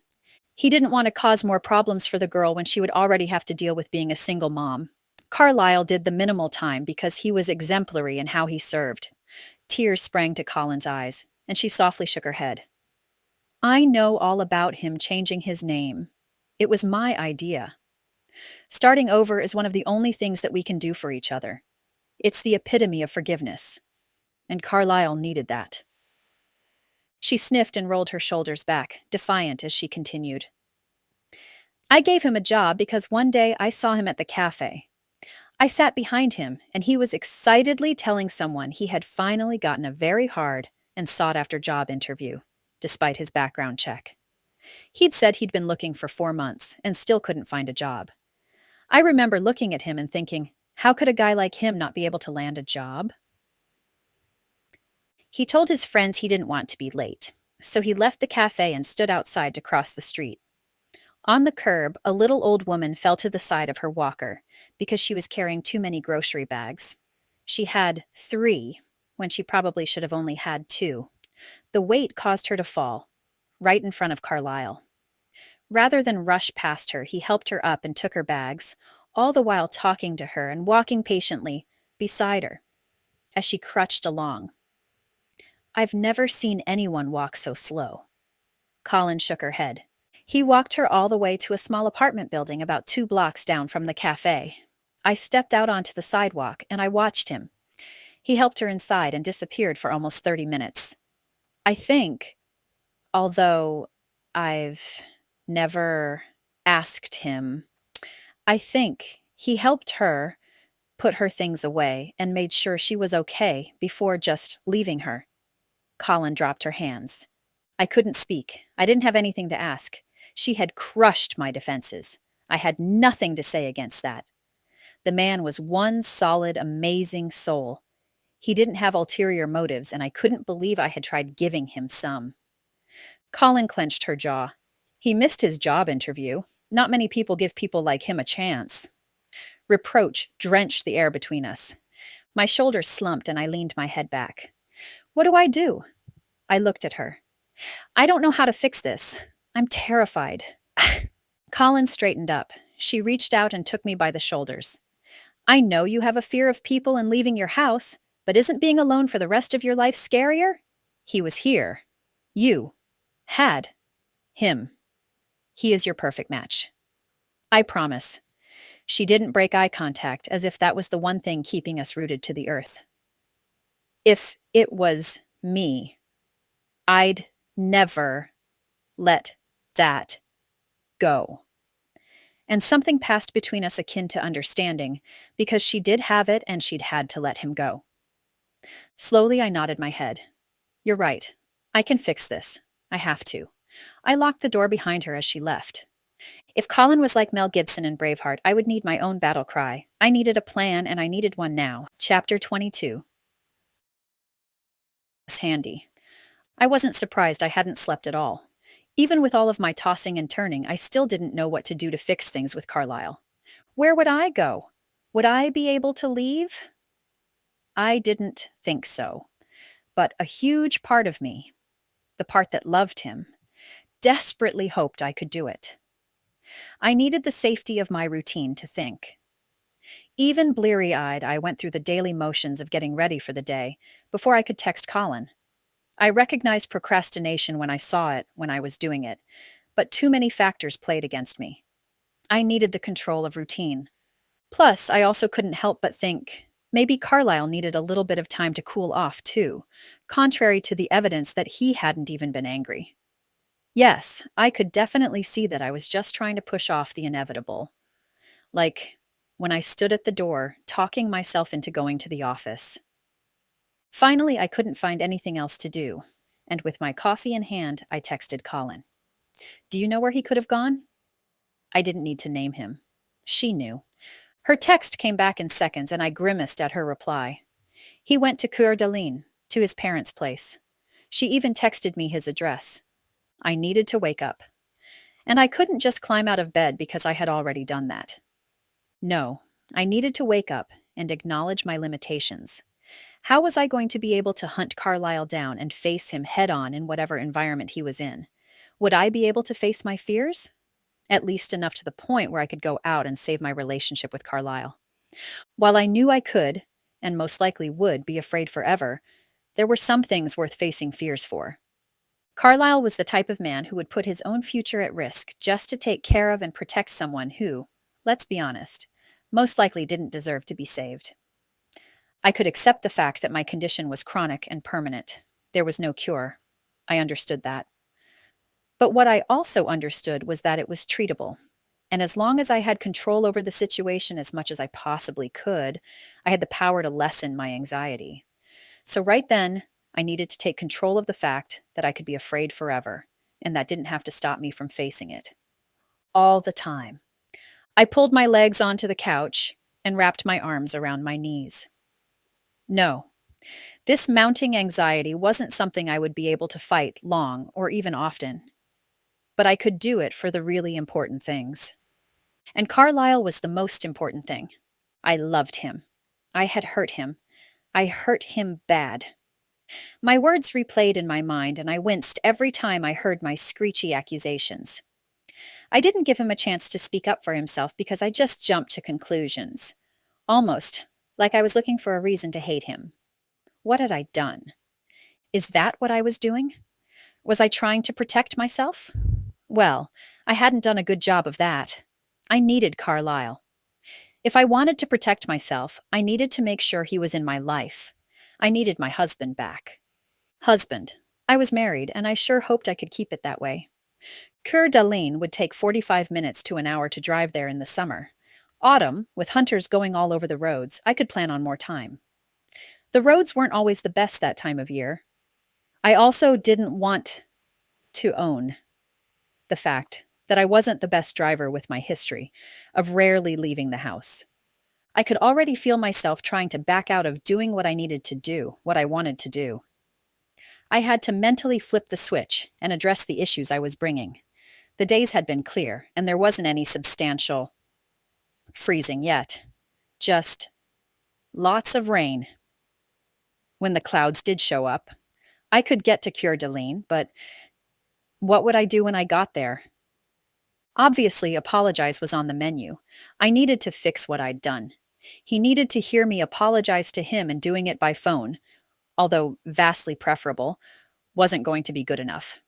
I could at least be honest with myself about that. That had to be improvement, right? I could see my faults for what they were, conquerable, even if only temporarily. Carlisle, you better be ready. I could do it. I could fix it. I was a computer programmer. When I was feeling spunky and wanted to feel like a ninja about something, I could refer to myself as a hacker. I'd have to ignore the fact that I followed every rule and didn't like to take too brazen of risks. I moved from the couch to stand at the window. What would make a difference to him? What would show him he was important to me, short of going to the movies and sitting at some concert? I wanted him to know how important he was, but I didn't want to be a brat while we were doing it. What could I do and still have slight control over the situation? His airplane trip had been spectacular. He'd thought out so much of what he could do for me. His efforts had been more than apparent, and I think that was when he'd sealed his spot in my heart. Carlisle had tried to get me out into the world, according to my guidelines. Even my parents hadn't thought out of the box to do that. I tightened my jaw. I was going to figure something out. I wanted my husband back. It was ninja time. Normally, I had a hard time finding things to be a ninja about when I was stuck in my home, and the only things I could really hurt myself with was the stove or the curling iron. I took a deep breath. I had this. I might need to call into my therapist and see if I could get another bottle of Xanax. I would add that to my to-do list. Chapter 23. See Carlisle. Moving back home with Mom and Dad hadn't even set in. The last month or so had passed in a blur, and Carlisle couldn't believe he'd given up his apartment and routine for what he'd thought was a real chance. Well, it was definitely a learning opportunity. Next time he got married based on the matchings of a computer program, he would have to be upfront from the beginning. Convict, with no chance at rehabilitation. Wasn't that what she'd accused him of? She'd even painted him worse than he was, worse than the court system had labeled him. As long as he lived, he'd never do another matching program, dating or otherwise. He wouldn't even take one of those quizzes that matched you to the type of food you would like, or which actor you were most like. Nothing. Nada. Nothing good came from being matched, following someone else's parameters. Colin texted him daily, checking to see how he was doing, and then always a follow-up email asking if he'd heard from Shandie. His answer was always the same. Number, that single word carried so much in its 2 letters. No, she hadn't contacted him. No, he hadn't seen her. No, nothing had changed, and he couldn't go back to Sandpoint. Not when once a month Shandie came into the office. He'd never look at Panhandle, coffee, and cones again. He didn't even want to stay with his parents for long because his dad continually asked him to go up in the plane for an afternoon. Dad assured him it would take his mind off things, but he didn't realize it would only torture Carlisle more. He hadn't had a chance to talk to his parents about what had happened. Actually, he had to face the fact that he hadn't been upfront about anything. He'd just asked to stay with them while he took some expiring vacation time. His mom hadn't shirked the idea once. She'd welcomed him into his old room and made him baklava, a new recipe. She always started new foods until she mastered them. The baklava needed work. His mother's voice broke through his reverie. "Johnny, there's a box here for you. Do you want me to bring it up?" Carlisle's mother had never taken to calling him by his last name.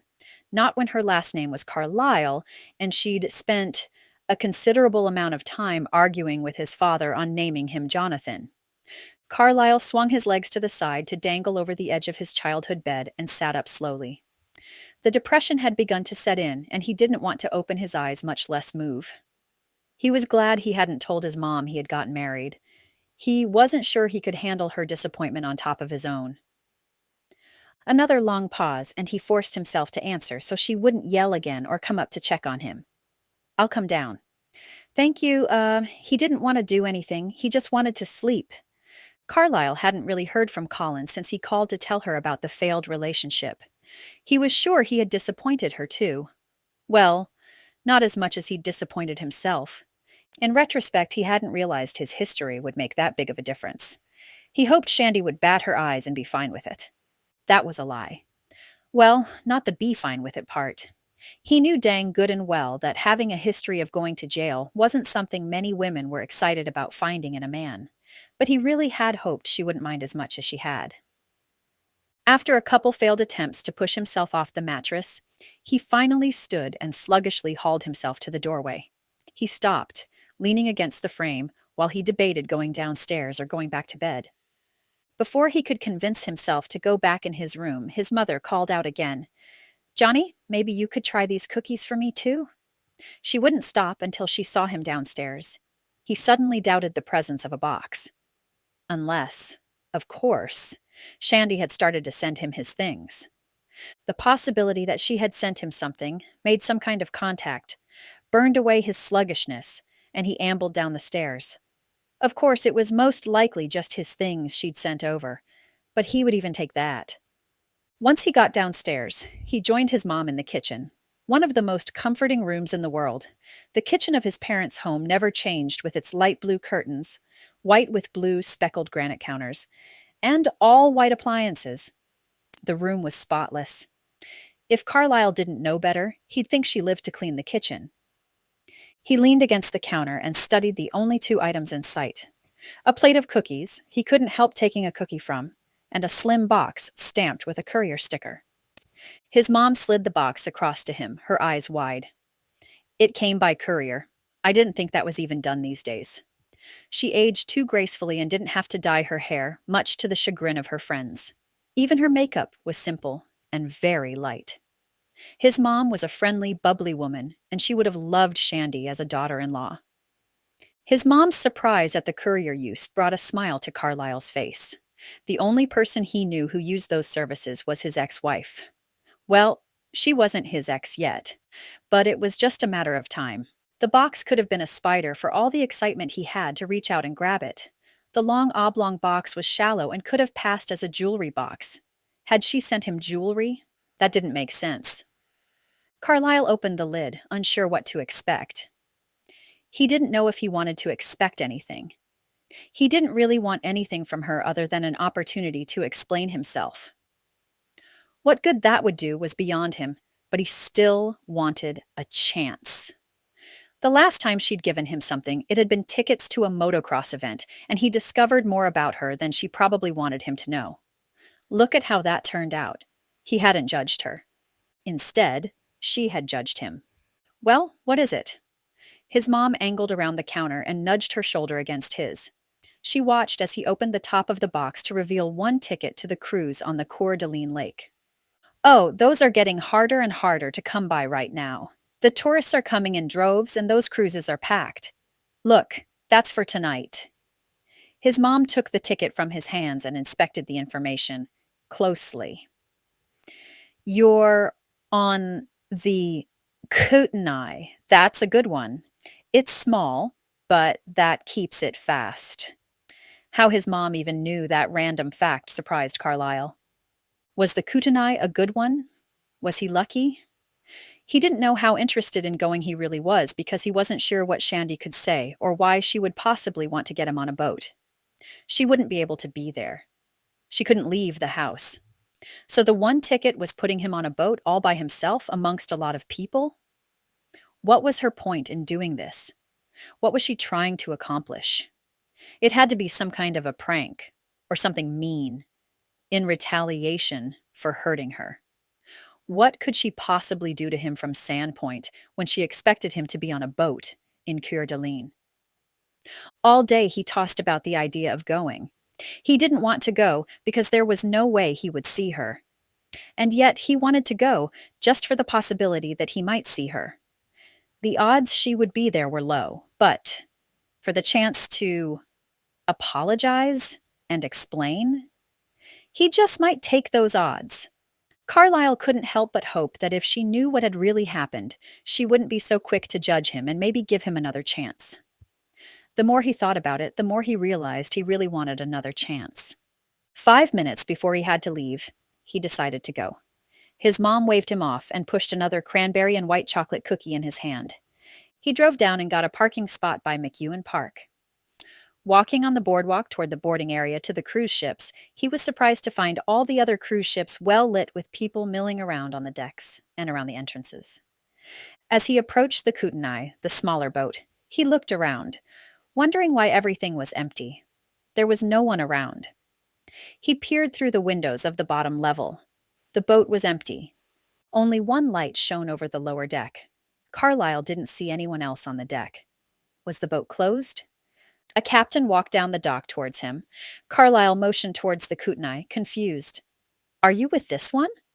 The captain stopped and looked Carlisle up and down. Do you have a ticket? His hat tilted back as he looked up to study Carlisle's face, who was a few inches taller than the compact ship driver. Carlisle held up the ticket he'd been sent. I do. The date and time are set for right now, but no one else is here. He was embarrassed and more than a little frustrated. He'd hoped, and now he was entrenched in the stupidity of that feeling. The captain handed the ticket back to Carlisle, smiling as he motioned toward the entrance. No, it's just 2 of you tonight. Go ahead and board. We're getting ready to pull away. The captain's words startled Carlisle. He hadn't seen anyone on the boat. But the captain had said 2. Walking on, Carlisle glanced around. Everything was dark except for a dim light on the far end. Shandie stood at the railing, gripping the metal fencing with her shoulders tense. He glanced behind him, and then back at her softly moving hair over her thick winter jacket. The bottom deck offered them the option of being enclosed or being exposed to the air. For some reason, Shandie had opted for the exposed portion. How had they gotten the ship all to themselves? A few moments later, the engine started with a deep guttural chug. It warmed to a purr and a hum. After another minute, the boat pulled smoothly away from the dock. It was just the two of them. She still hadn't turned to see him. Carlisle wasn't sure how she'd gotten to the boat, or how much Xanax she was on, but he didn't want to waste another second. He quietly made his way to Shandie. She sighed, shaking her head as she hunched over and leaned against the railing. Another moment passed before she turned. When she spied him, she placed a hand over her chest, and her defeat shifted to hope, an emotion he was vastly familiar with. "You made it. I didn't think you'd come." Carlisle stepped closer, narrowing his eyes. "How did you do this? How could you possibly have gotten the boat set up like this for just us?" The feat fell under the impossible category, and he had to know how she did it. She couldn't say her uncle owned the resort, like Carlisle had been able to borrow his dad's plane. She half shrugged, keeping her gaze trained on him. She motioned toward the table that he'd missed. Set with dinner, the circle table had been tucked into the shadows of the corner of the deck, creating a more intimate setting. Shandie drew his attention again when she spoke. "I contacted the scheduler and asked for a test run of the ship. I've done a lot of computer work for the company, and they said they were happy to do so. It wasn't a big deal." "No. How did you do this?" He didn't care about the boat. Everybody could pull strings. What he cared about was the fact that she had made her way to Coeur d'Alene, and then she met him on a boat. She was there, out of her house. Her sheer strength of will to overcome that fear was astounding, and he had to know how she'd done it. She held up her hands, pleading deep in her gaze. "I'm here because I was stupid. I didn't mean to jump to conclusions about you. I didn't mean to suggest you were anything other than who you are. You're a kind, generous man. You're patient with me. You help me, and you don't say anything bad about the fact that I am too weak to leave my house. You're there for me, and I've fallen for you so hard, and I'm so sorry that I hurt you." Fallen for him. Had she just admitted she loved him? Could his heart pound any harder or faster? He didn't want to focus on the apology or wrongdoing. He wanted to hear her say what he already doubted he'd heard. He rushed forward, claiming her hands in his. "I should have told you. I hoped that maybe you would grow to have feelings for me and my past wouldn't matter. And also, He stared at her, disbelieving that she was there with him. He'd lost all hope that he would have another chance with her. "No, I know you. I know you're not the type of man to do that. I didn't give you a chance to defend yourself, even though I know who you really are. That's my fault. All of this is my fault. I don't even think I believed it when I found out. I'm not sure what happened. I'm so sorry." Her constant apologies wore on him, and he placed a finger over her lips. Staring down in her eyes, he tried not to smile too big and take away from the reverence of the situation. "We have our whole lives to find out more about each other. I promise I won't keep anything from you. I'll even write out a list to make sure I leave nothing out." He moved his finger from her mouth to rest along her cheek. The promise widened her eyes. "Are you sure?" She tilted her head into his hand and watched him. "Unless you only want the next 6 months." "Can we at least have that?" Carlisle's stomach sank. He had hoped for more. He'd hoped for forever. But he would take whatever he could get. Maybe he could convince her to stay with him after that. She shook her head, causing a pain to tighten in his chest. I want all of it. Way past 6 months." His grin spread, and he didn't fight it. "Really? You came out here into the world for me. I can't believe it. You're so much more than I deserve." She took a deep breath, and her own smile matched his in brilliance. "You give me strength. I love you." Carlisle had never felt so strong or capable. He'd give his entire being to the woman before him.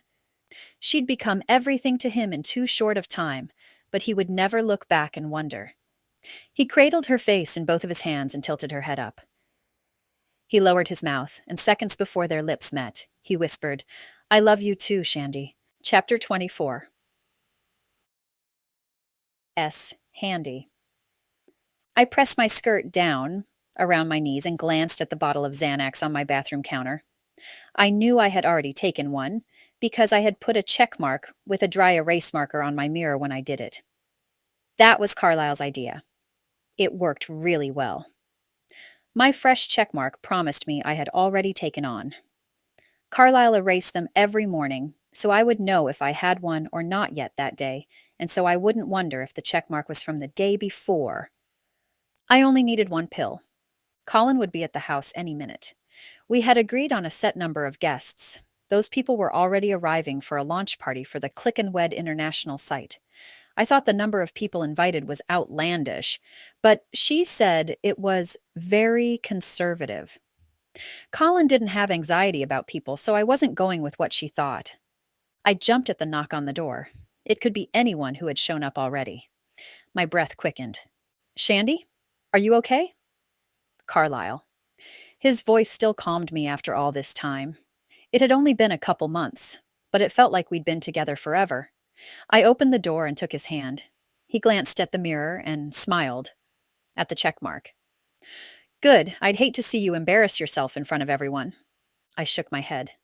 "Can you imagine?" "No, thank you." We made our way down the stairs. Colin opened her arms when she saw me, pulling me in for a hug. "Look at you. Not only are we celebrating the site's status, but we're also celebrating you too. My best success story. I am so proud of you. Have you guys decided to stay together past the time frame?" I glanced at Carlisle and smiled, but his lips turned down in a frown. "We have nothing set in stone yet." He reached into his pocket and knelt in front of me, so I thought I would get a stone to cement it with.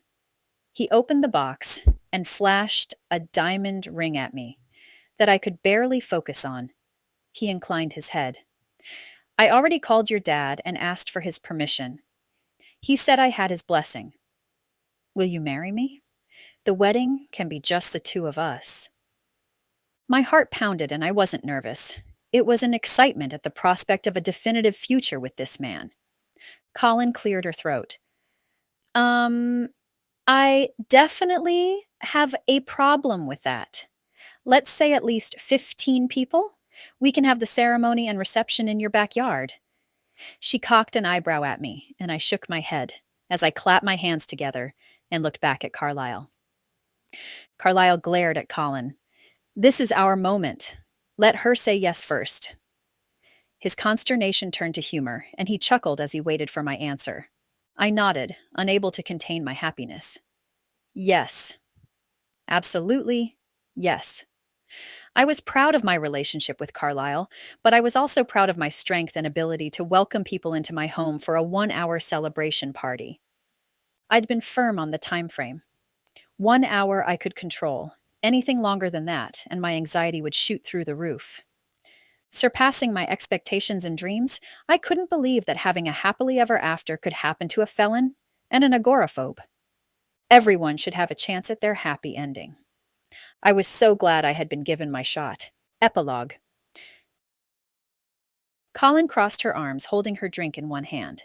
She watched Shandie and Carlisle orbit around each other. Carlisle moved, and Shandie moved. Shandie looked like she might possibly be stressed, and Carlisle immediately leapt to her aid, even before Shandie realized she was stressing out. Colin needed to see affection more. She loved seeing fresh love. She missed feeling fresh love. Nothing was worse than feeling alone. Being alone. She continued to consider traveling, leaving ClickandWed behind. She could leave it in the capable hands of Carlisle and Shandie. As happy as she was to match everyone, and as grateful as she was to be able to help people, the pain hurt too much to see so many people find happiness. She knew her happiness was gone. She had no chance at regaining anything like it. The love of her life was gone. How much her soul missed him. Not only did she miss him, but she missed who she was before she lost her heart to him. Would she ever be able to find herself? Don't miss the next ClickandWed romance, Let Us Be Wed, Book 6 of the ClickandWed.com series. Let US be Wednesday. Two people matched, one already in love. Her whole life was on that memory stick. He was looking for a purpose, and it saved his life. Matthew was ready to give up. A small USB drive with a pink heart sticker caught his eye. Determined to get it back to its owner, he left his goodbyes on the bridge. Christy lost everything when her USB drive fell from her backpack as she ran from her cheating ex-boyfriend. She sought revenge by signing up for an online marriage site using his credit card. A woman scorned and all that. But Christy was an accident waiting to happen. When Christy is matched to Matthew, he seems to know more about her than what she put on her profile. Like he understood the real her. Can she trust him to be her forever? Or is there something unforgivable he's hiding in his past? Click into this poignant romance about the need for love and belonging with feel-good moments all along the way. Let US be Wed. Sneak peek. Chapter 1. Christy. Why did Chad constantly lock the door to our third-floor apartment when I left for work? The afternoon had barely begun with the sun high in the sky, with short, sharp-edged shadows. The small town of Libby, Montana wasn't known for its break-in robberies, or even its high-catch men. I had the sneaking suspicion I had one of the men who was up to no good. Usually I had to jiggle the key when I tried to get it to turn, and it made the rest of keys on my keychain jingle. Not this time. Instead of letting my keys jangle or even any metal scraping sounds to alert Chad to my arrival, not to mention the massive migraine I had developed, I held the rest of my keys in my fist while turning the lock and opening the door. The panel popped open. I froze at the sight before me. After a second, I blinked slowly, then started to laugh. When I had my suspicions, I was right. When was I going to start paying attention to my gut? Chad lay on the couch with Kami, the counter girl from the video store, sprawled on top of him.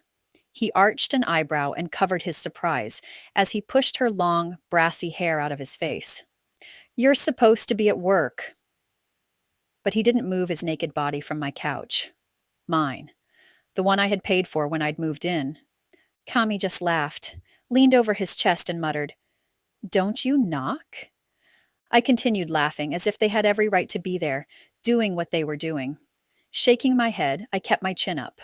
Calmly, I walked around the apartment, not looking at the occupants of the couch again, and gathered my things. I'd only been living there a few months, so my items weren't completely embedded in the landscape. Yet. Now they never would be. Relief filled my heart more than betrayal or sadness. He was getting on my nerves, and I hadn't come up with any way to get away. That doesn't mean I was understanding or not mad. Oh, not by a long shot. I swallowed my anger for now. No one ever got great revenge while making decisions with a hot head. I'd learned that much. As I tucked my laptop and cord into the case Dad gave me on my last birthday, I couldn't help wincing at the sounds of the two, acting like I wasn't there. Yuck, they could at least wait until I'd gone. No tact, no class, just plain trash. How long had he been cheating on me? I didn't want to know. I couldn't breathe all of a sudden and gritted my teeth in relief to be done packing my things. Pulling the key off my keyring felt surprisingly liberating. I dropped my 2 bags outside the front door and returned to the counter to click the key onto the counter. They didn't even acknowledge me. Glancing over my shoulder, I grimaced and whipped my head back around to face the counter. I would never get that image out of my head. Maybe I'd have to bleach my eyeballs. I caught a glimpse of Chad's wallet and pushed the growing anger out of my head. I had to keep my cool. I didn't look again over my shoulder. That was gross, and not something I wanted to relive. Reaching over the edge of the counter, I reached down to the lower kitchen counter and flipped open his leather bifold. Slipping his gold card from its slot, I closed the wallet. That revenge would come soon enough. I had another major revenge in mind for a more dramatic end. He wouldn't be able to ignore me for long. Someone had to feel my anger. Continuing to ignore the two absolute idiots, I approached the entertainment center with purpose. Out of sight, I tucked my newly acquired credit card into the front pocket of my waitress apron. I'd given Chad the new gaming console with money from my first check down at the grill. Part of me wondered, no, knew, he kept me around because I bought him things and paid for rent along with other necessities. Now, though, he didn't have the option to keep me around. My confidence didn't need more of a reason to kick him to the curb. My best friend Tara decided who to keep and who to skip. I needed to get that attitude. Not the other way around. Chad needed to be aware of just how lucky he'd been with me. I bent down in front of the Walmart Plastic Center, snapping open the doors to the cupboard and yanking the cords out of the back of the system. I wasn't quiet about it and might have even grunted as I pulled. He had those screwed on tight, like he didn't want someone to take them. I giggled as I yanked harder and the cables finally popped free. Chad's gasp was almost cathartic. In the reflection of the large screen TV mounted on the wall, I could see him move, dumping Cami from his lap and wrapping a throw around him. Another gift I'd given him. Yeah, he could keep that one? What are you doing? He moved toward me, his face incredulous. I stood, console in hand, and smiled sweetly. I didn't say anything as I turned and walked out the front door.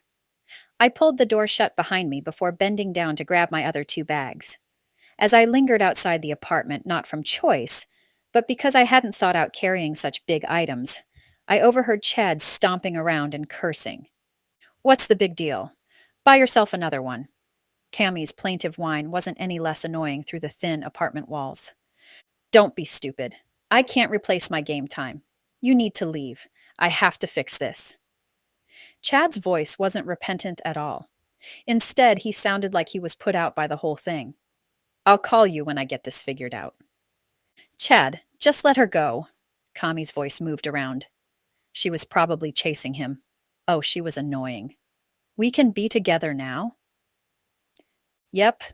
He'd been cheating on me for a while. The truth didn't hurt half as much as knowing that others probably knew.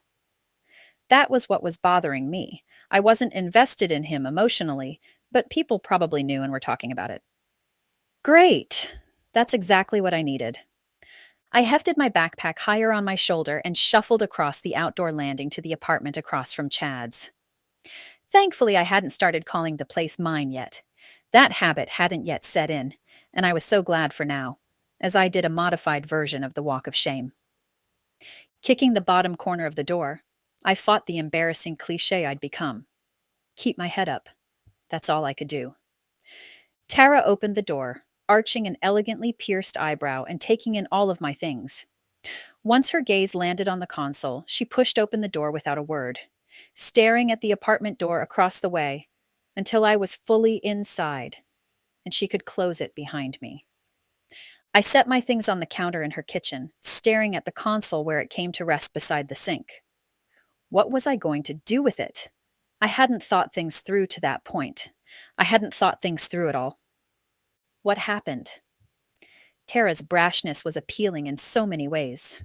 She held her bluntness to the edge of rude, never allowing her words to roll off her tongue without some level of charm.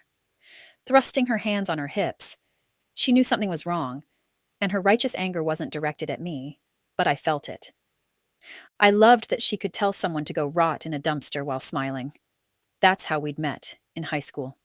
She'd shoved past me in the hallway, telling me a few choice things I could do with my books, and then smiling to reach around me and open her locker, right next to mine.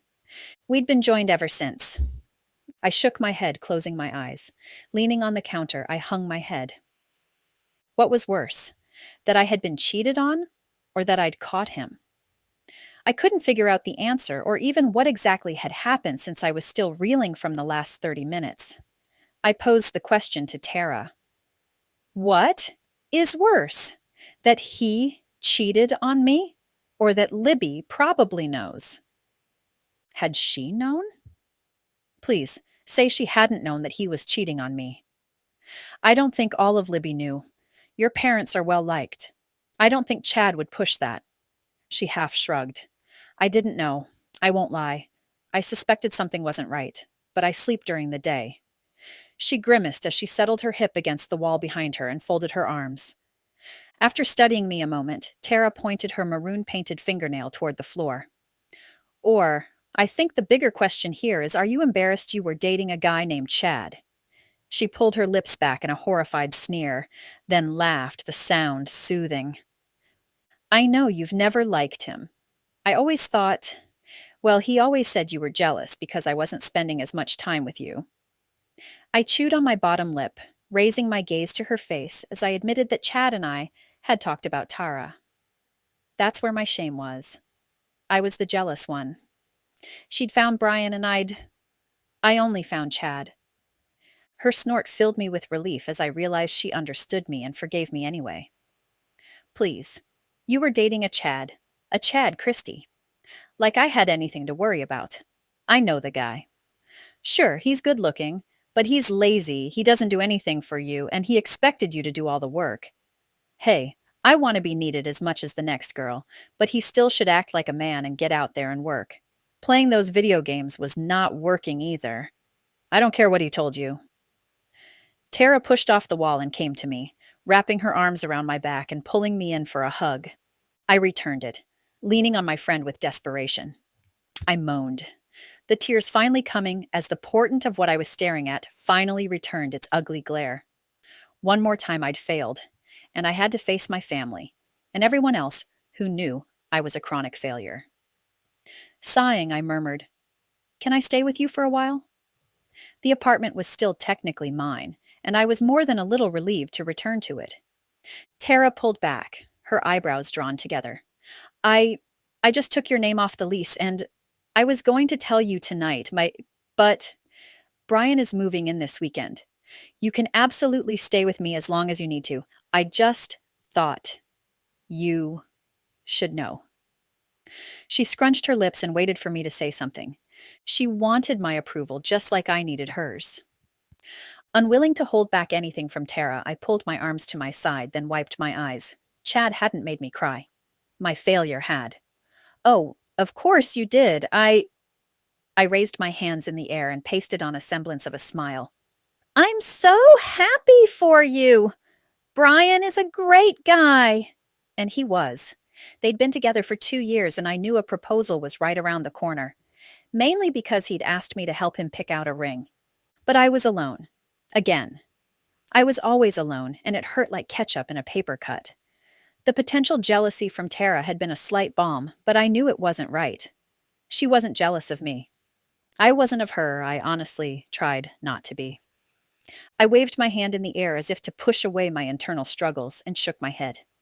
Don't even worry about it. I'll see if I can stay with my parents. Dad still doesn't know I've totaled the truck. Of course he did. Small town like Libby. I didn't want to face that reality just yet. Dad finding out all of my lies was enough to cause heartburn in the worst way. Tonight is great, though. I'm off and you were coming over for pizza and hanging out after work, remember? Tara picked up her cell and ordered a pizza. She was always fast at making decisions. And right then, I couldn't be happier that someone was taking the wheel. She set the phone down and turned to me. Wait, why are you back from work? I sighed. I had a migraine. I must have sensed something wasn't right. You've been saying that for a while. Tara put the phone down. Well, we can start our night early. You pick the flick, I need to get into my PJs. I did as instructed, pulling up the menu on her cable and cuddling underneath a crocheted throw her mother had made her. As we sat on her couch swooning over Channing Tatum's abs in the old dance classic Step Up, I sipped my root beer float and had an epiphany. Snapping my fingers and dropping my feet to the floor from the being tucked beneath my rear end, I turned to Tara. You know what I need? I need to find someone outside of Libby. I shook my head and laughed derisively. I can't believe I haven't thought of it before. You're sugar drunk. Maybe you need that. Maybe not. How do you propose to do that? You could have grabbed someone at college. Instead, you came back here and picked him up. She shuddered, wiping at her ice cream mustache and setting her cup on the small table at our feet. No, seriously. College was... I didn't know what I wanted. Technically, I still didn't know, but why broadcast that? Leaning over the arm of the couch, I pulled my laptop from the bag and rested it on my lap. I snapped the top up. While it booted up, I tapped the screen with the back of my finger impatiently. No, I'm serious. Why wait to meet someone down at the grill? I Googled online dating sites while Tara watched lazily from my side. A plethora of options came on the screen. I leaned back, overwhelmed at my options. Online dating? Tara studied me cynically, but she kept her mouth shut, which I was grateful for. Those cost money. You should probably wait on anything big until you know what you're doing. I chortled. Oh no. I grabbed a card from Chad's wallet before leaving. They were actually still messing around on the couch, so I snickered at Tara's open mouthed expression. Are you serious? They didn't stop while you were in there? Can anyone say. Tara searched for a word. Tacky? That's all I could come up with as well. I pulled my USB drive from the side pocket of my bag. The little pink heart sticker had been a reminder to myself that I honestly couldn't remember what it was supposed to remind me of. In any case, that USB drive was my life. Plugging the drive into the closest port, I pulled the apron to my side and pulled out Chad's card. I didn't even feel bad. When the information uploaded fully from the drive, I pulled open a folder to the drive and started a new spreadsheet on the main file and saved it as online dating sites. Still laughing at the credit card, Tara grabbed it and waved the air toward my face. She groaned playfully. Oh, things are serious. You've pulled out the spreadsheet. She scooted closer. Okay, let's have some fun with this, and when we're done signing up for dating sites, let's do some shopping. We clicked through multiple sites, laughing and screaming as the horrendous pictures of couples flashed across the screen like animals on auction. A sponsored ad at the top of the last one was simple but straightforward. A red heart in a dialogue balloon with the phrase, ClickandWed.com. Free application to marry the person you're most compatible with. Other fees apply. Marriage. The concept was so much more than I'd originally thought of. Why not? I stared at the ad, unable to tear my eyes away. What am I dating for? Tara glanced at me, dragging her eyes off Tatum and his dance moves. She peeked at the computer screen, not seeing what had me so still, since she didn't know I was focused on the ad and not on the rest of the sites Google had pulled up. I guess we date to figure out who we're going to marry. She shrugged, leaning forward and claiming a red vine. When we did girls' night, we had more junk food than we knew what to do with, and we were on sugar highs for days and days. Pressing my lips together, I nodded. Exactly. Married. I tapped the screen and looked at her. I'm going to skip the drama of dating and get right to the heart of the matter. No messing around. Excitement filled me. If I could find a match, I wouldn't have to mess with the stupidity of dating. I was sick of the games. I didn't want to feel like I was going to be in perpetual college forever. What? Tara shifted on her seat, leaning closer to see what I was talking about. Her interest had been piqued with mention of marriage. Maybe now she'd pay attention to me. I clicked the ad and then didn't allow myself to hesitate. With each move that I made, I documented it in my spreadsheet that already had a lot of sites and login info, as well as the answers I'd inputted on their surveys and bio information. Just copying and pasting had become the name of the game. I used Chad's credit card to do the billing, which was made easier by knowing his billing address and how to spell his last night correctly. Even as I filled out the online applications and did everything I was supposed to with my best friend sitting beside me, the wave of loneliness still crashed hard around me. There was a possibility I wouldn't have to be lonely. That was my secret. The main reason I was with Chad, I couldn't tell Tara that. I couldn't tell anyone. I was lonely. I was so bone-shatteringly lonely that I couldn't breathe right sometimes. With Chad, I'd been surrounded by loneliness as he'd never really been there for me. He'd mostly just played his games and mumbled when I spoke. I was always alone. Would I have let him close, even if he'd tried? Maybe marriage would fix that. Maybe anything other than what I was doing would fix it. I didn't need to wait for a big moment in my life. I needed to make a big moment in my life. No more loneliness. The next morning, I shoved my server uniform and apron into my backpack and pulled on my jeans. Grabbing my things, I secured all the snaps and zippers on the bags. Tara meandered from her room and yawned. Morning. She went to the kitchen and poured herself a cup of coffee from the automatic maker she'd set up the night before. Sipping her coffee in her terry cloth robe, Tara mussed her short hair into a spiky mess. She nodded toward the bags in my hand and the folded-up blankets on the couch. I'm serious, Christy. You don't need to leave. Brian isn't moving in until this weekend. I'm having dinner with him tonight, but you can crash here. You don't need me here for you to hang out. I shook my head. Brian was taking her out of town for a special dinner. Tonight was supposed to be the night. I wasn't going to be an extra wheel in case they wanted the place to themselves. I shook my head. Nah, it's okay. I'm going to ride up to my parents' place. I think they're out of town visiting family. They'll never know I was there. Maybe. I grinned and lugged my armful of contraband from the apartment.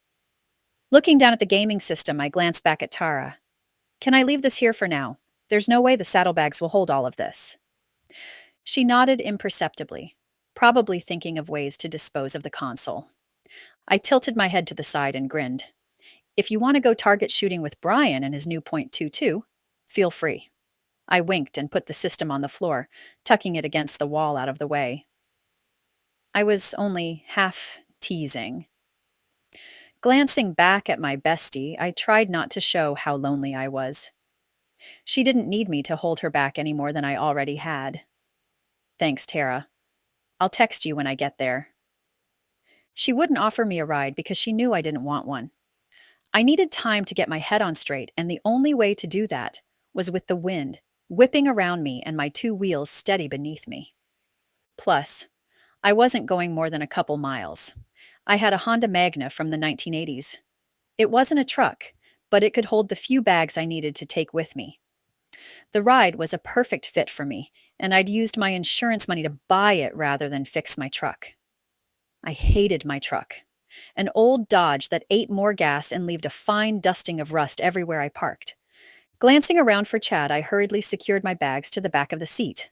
Only one would fit into a saddlebag. The laptop case didn't fit, and I had to rest it broadside down to make sure I could strap it on the seat. Usually, I would just carry the laptop with the strap across my chest, but it bulged with more than just the computer, and I wouldn't be able to get the strap across my shoulders.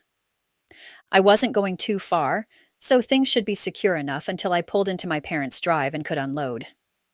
Turning on the engine, the sudden purr relaxed me, and I pulled on my half-head helmet. Revving off, I knew it wouldn't feel like I had escaped until I'd crossed California Avenue's bridge over the Kootenai River. There was something about water that just made me feel so calm. Keep listening.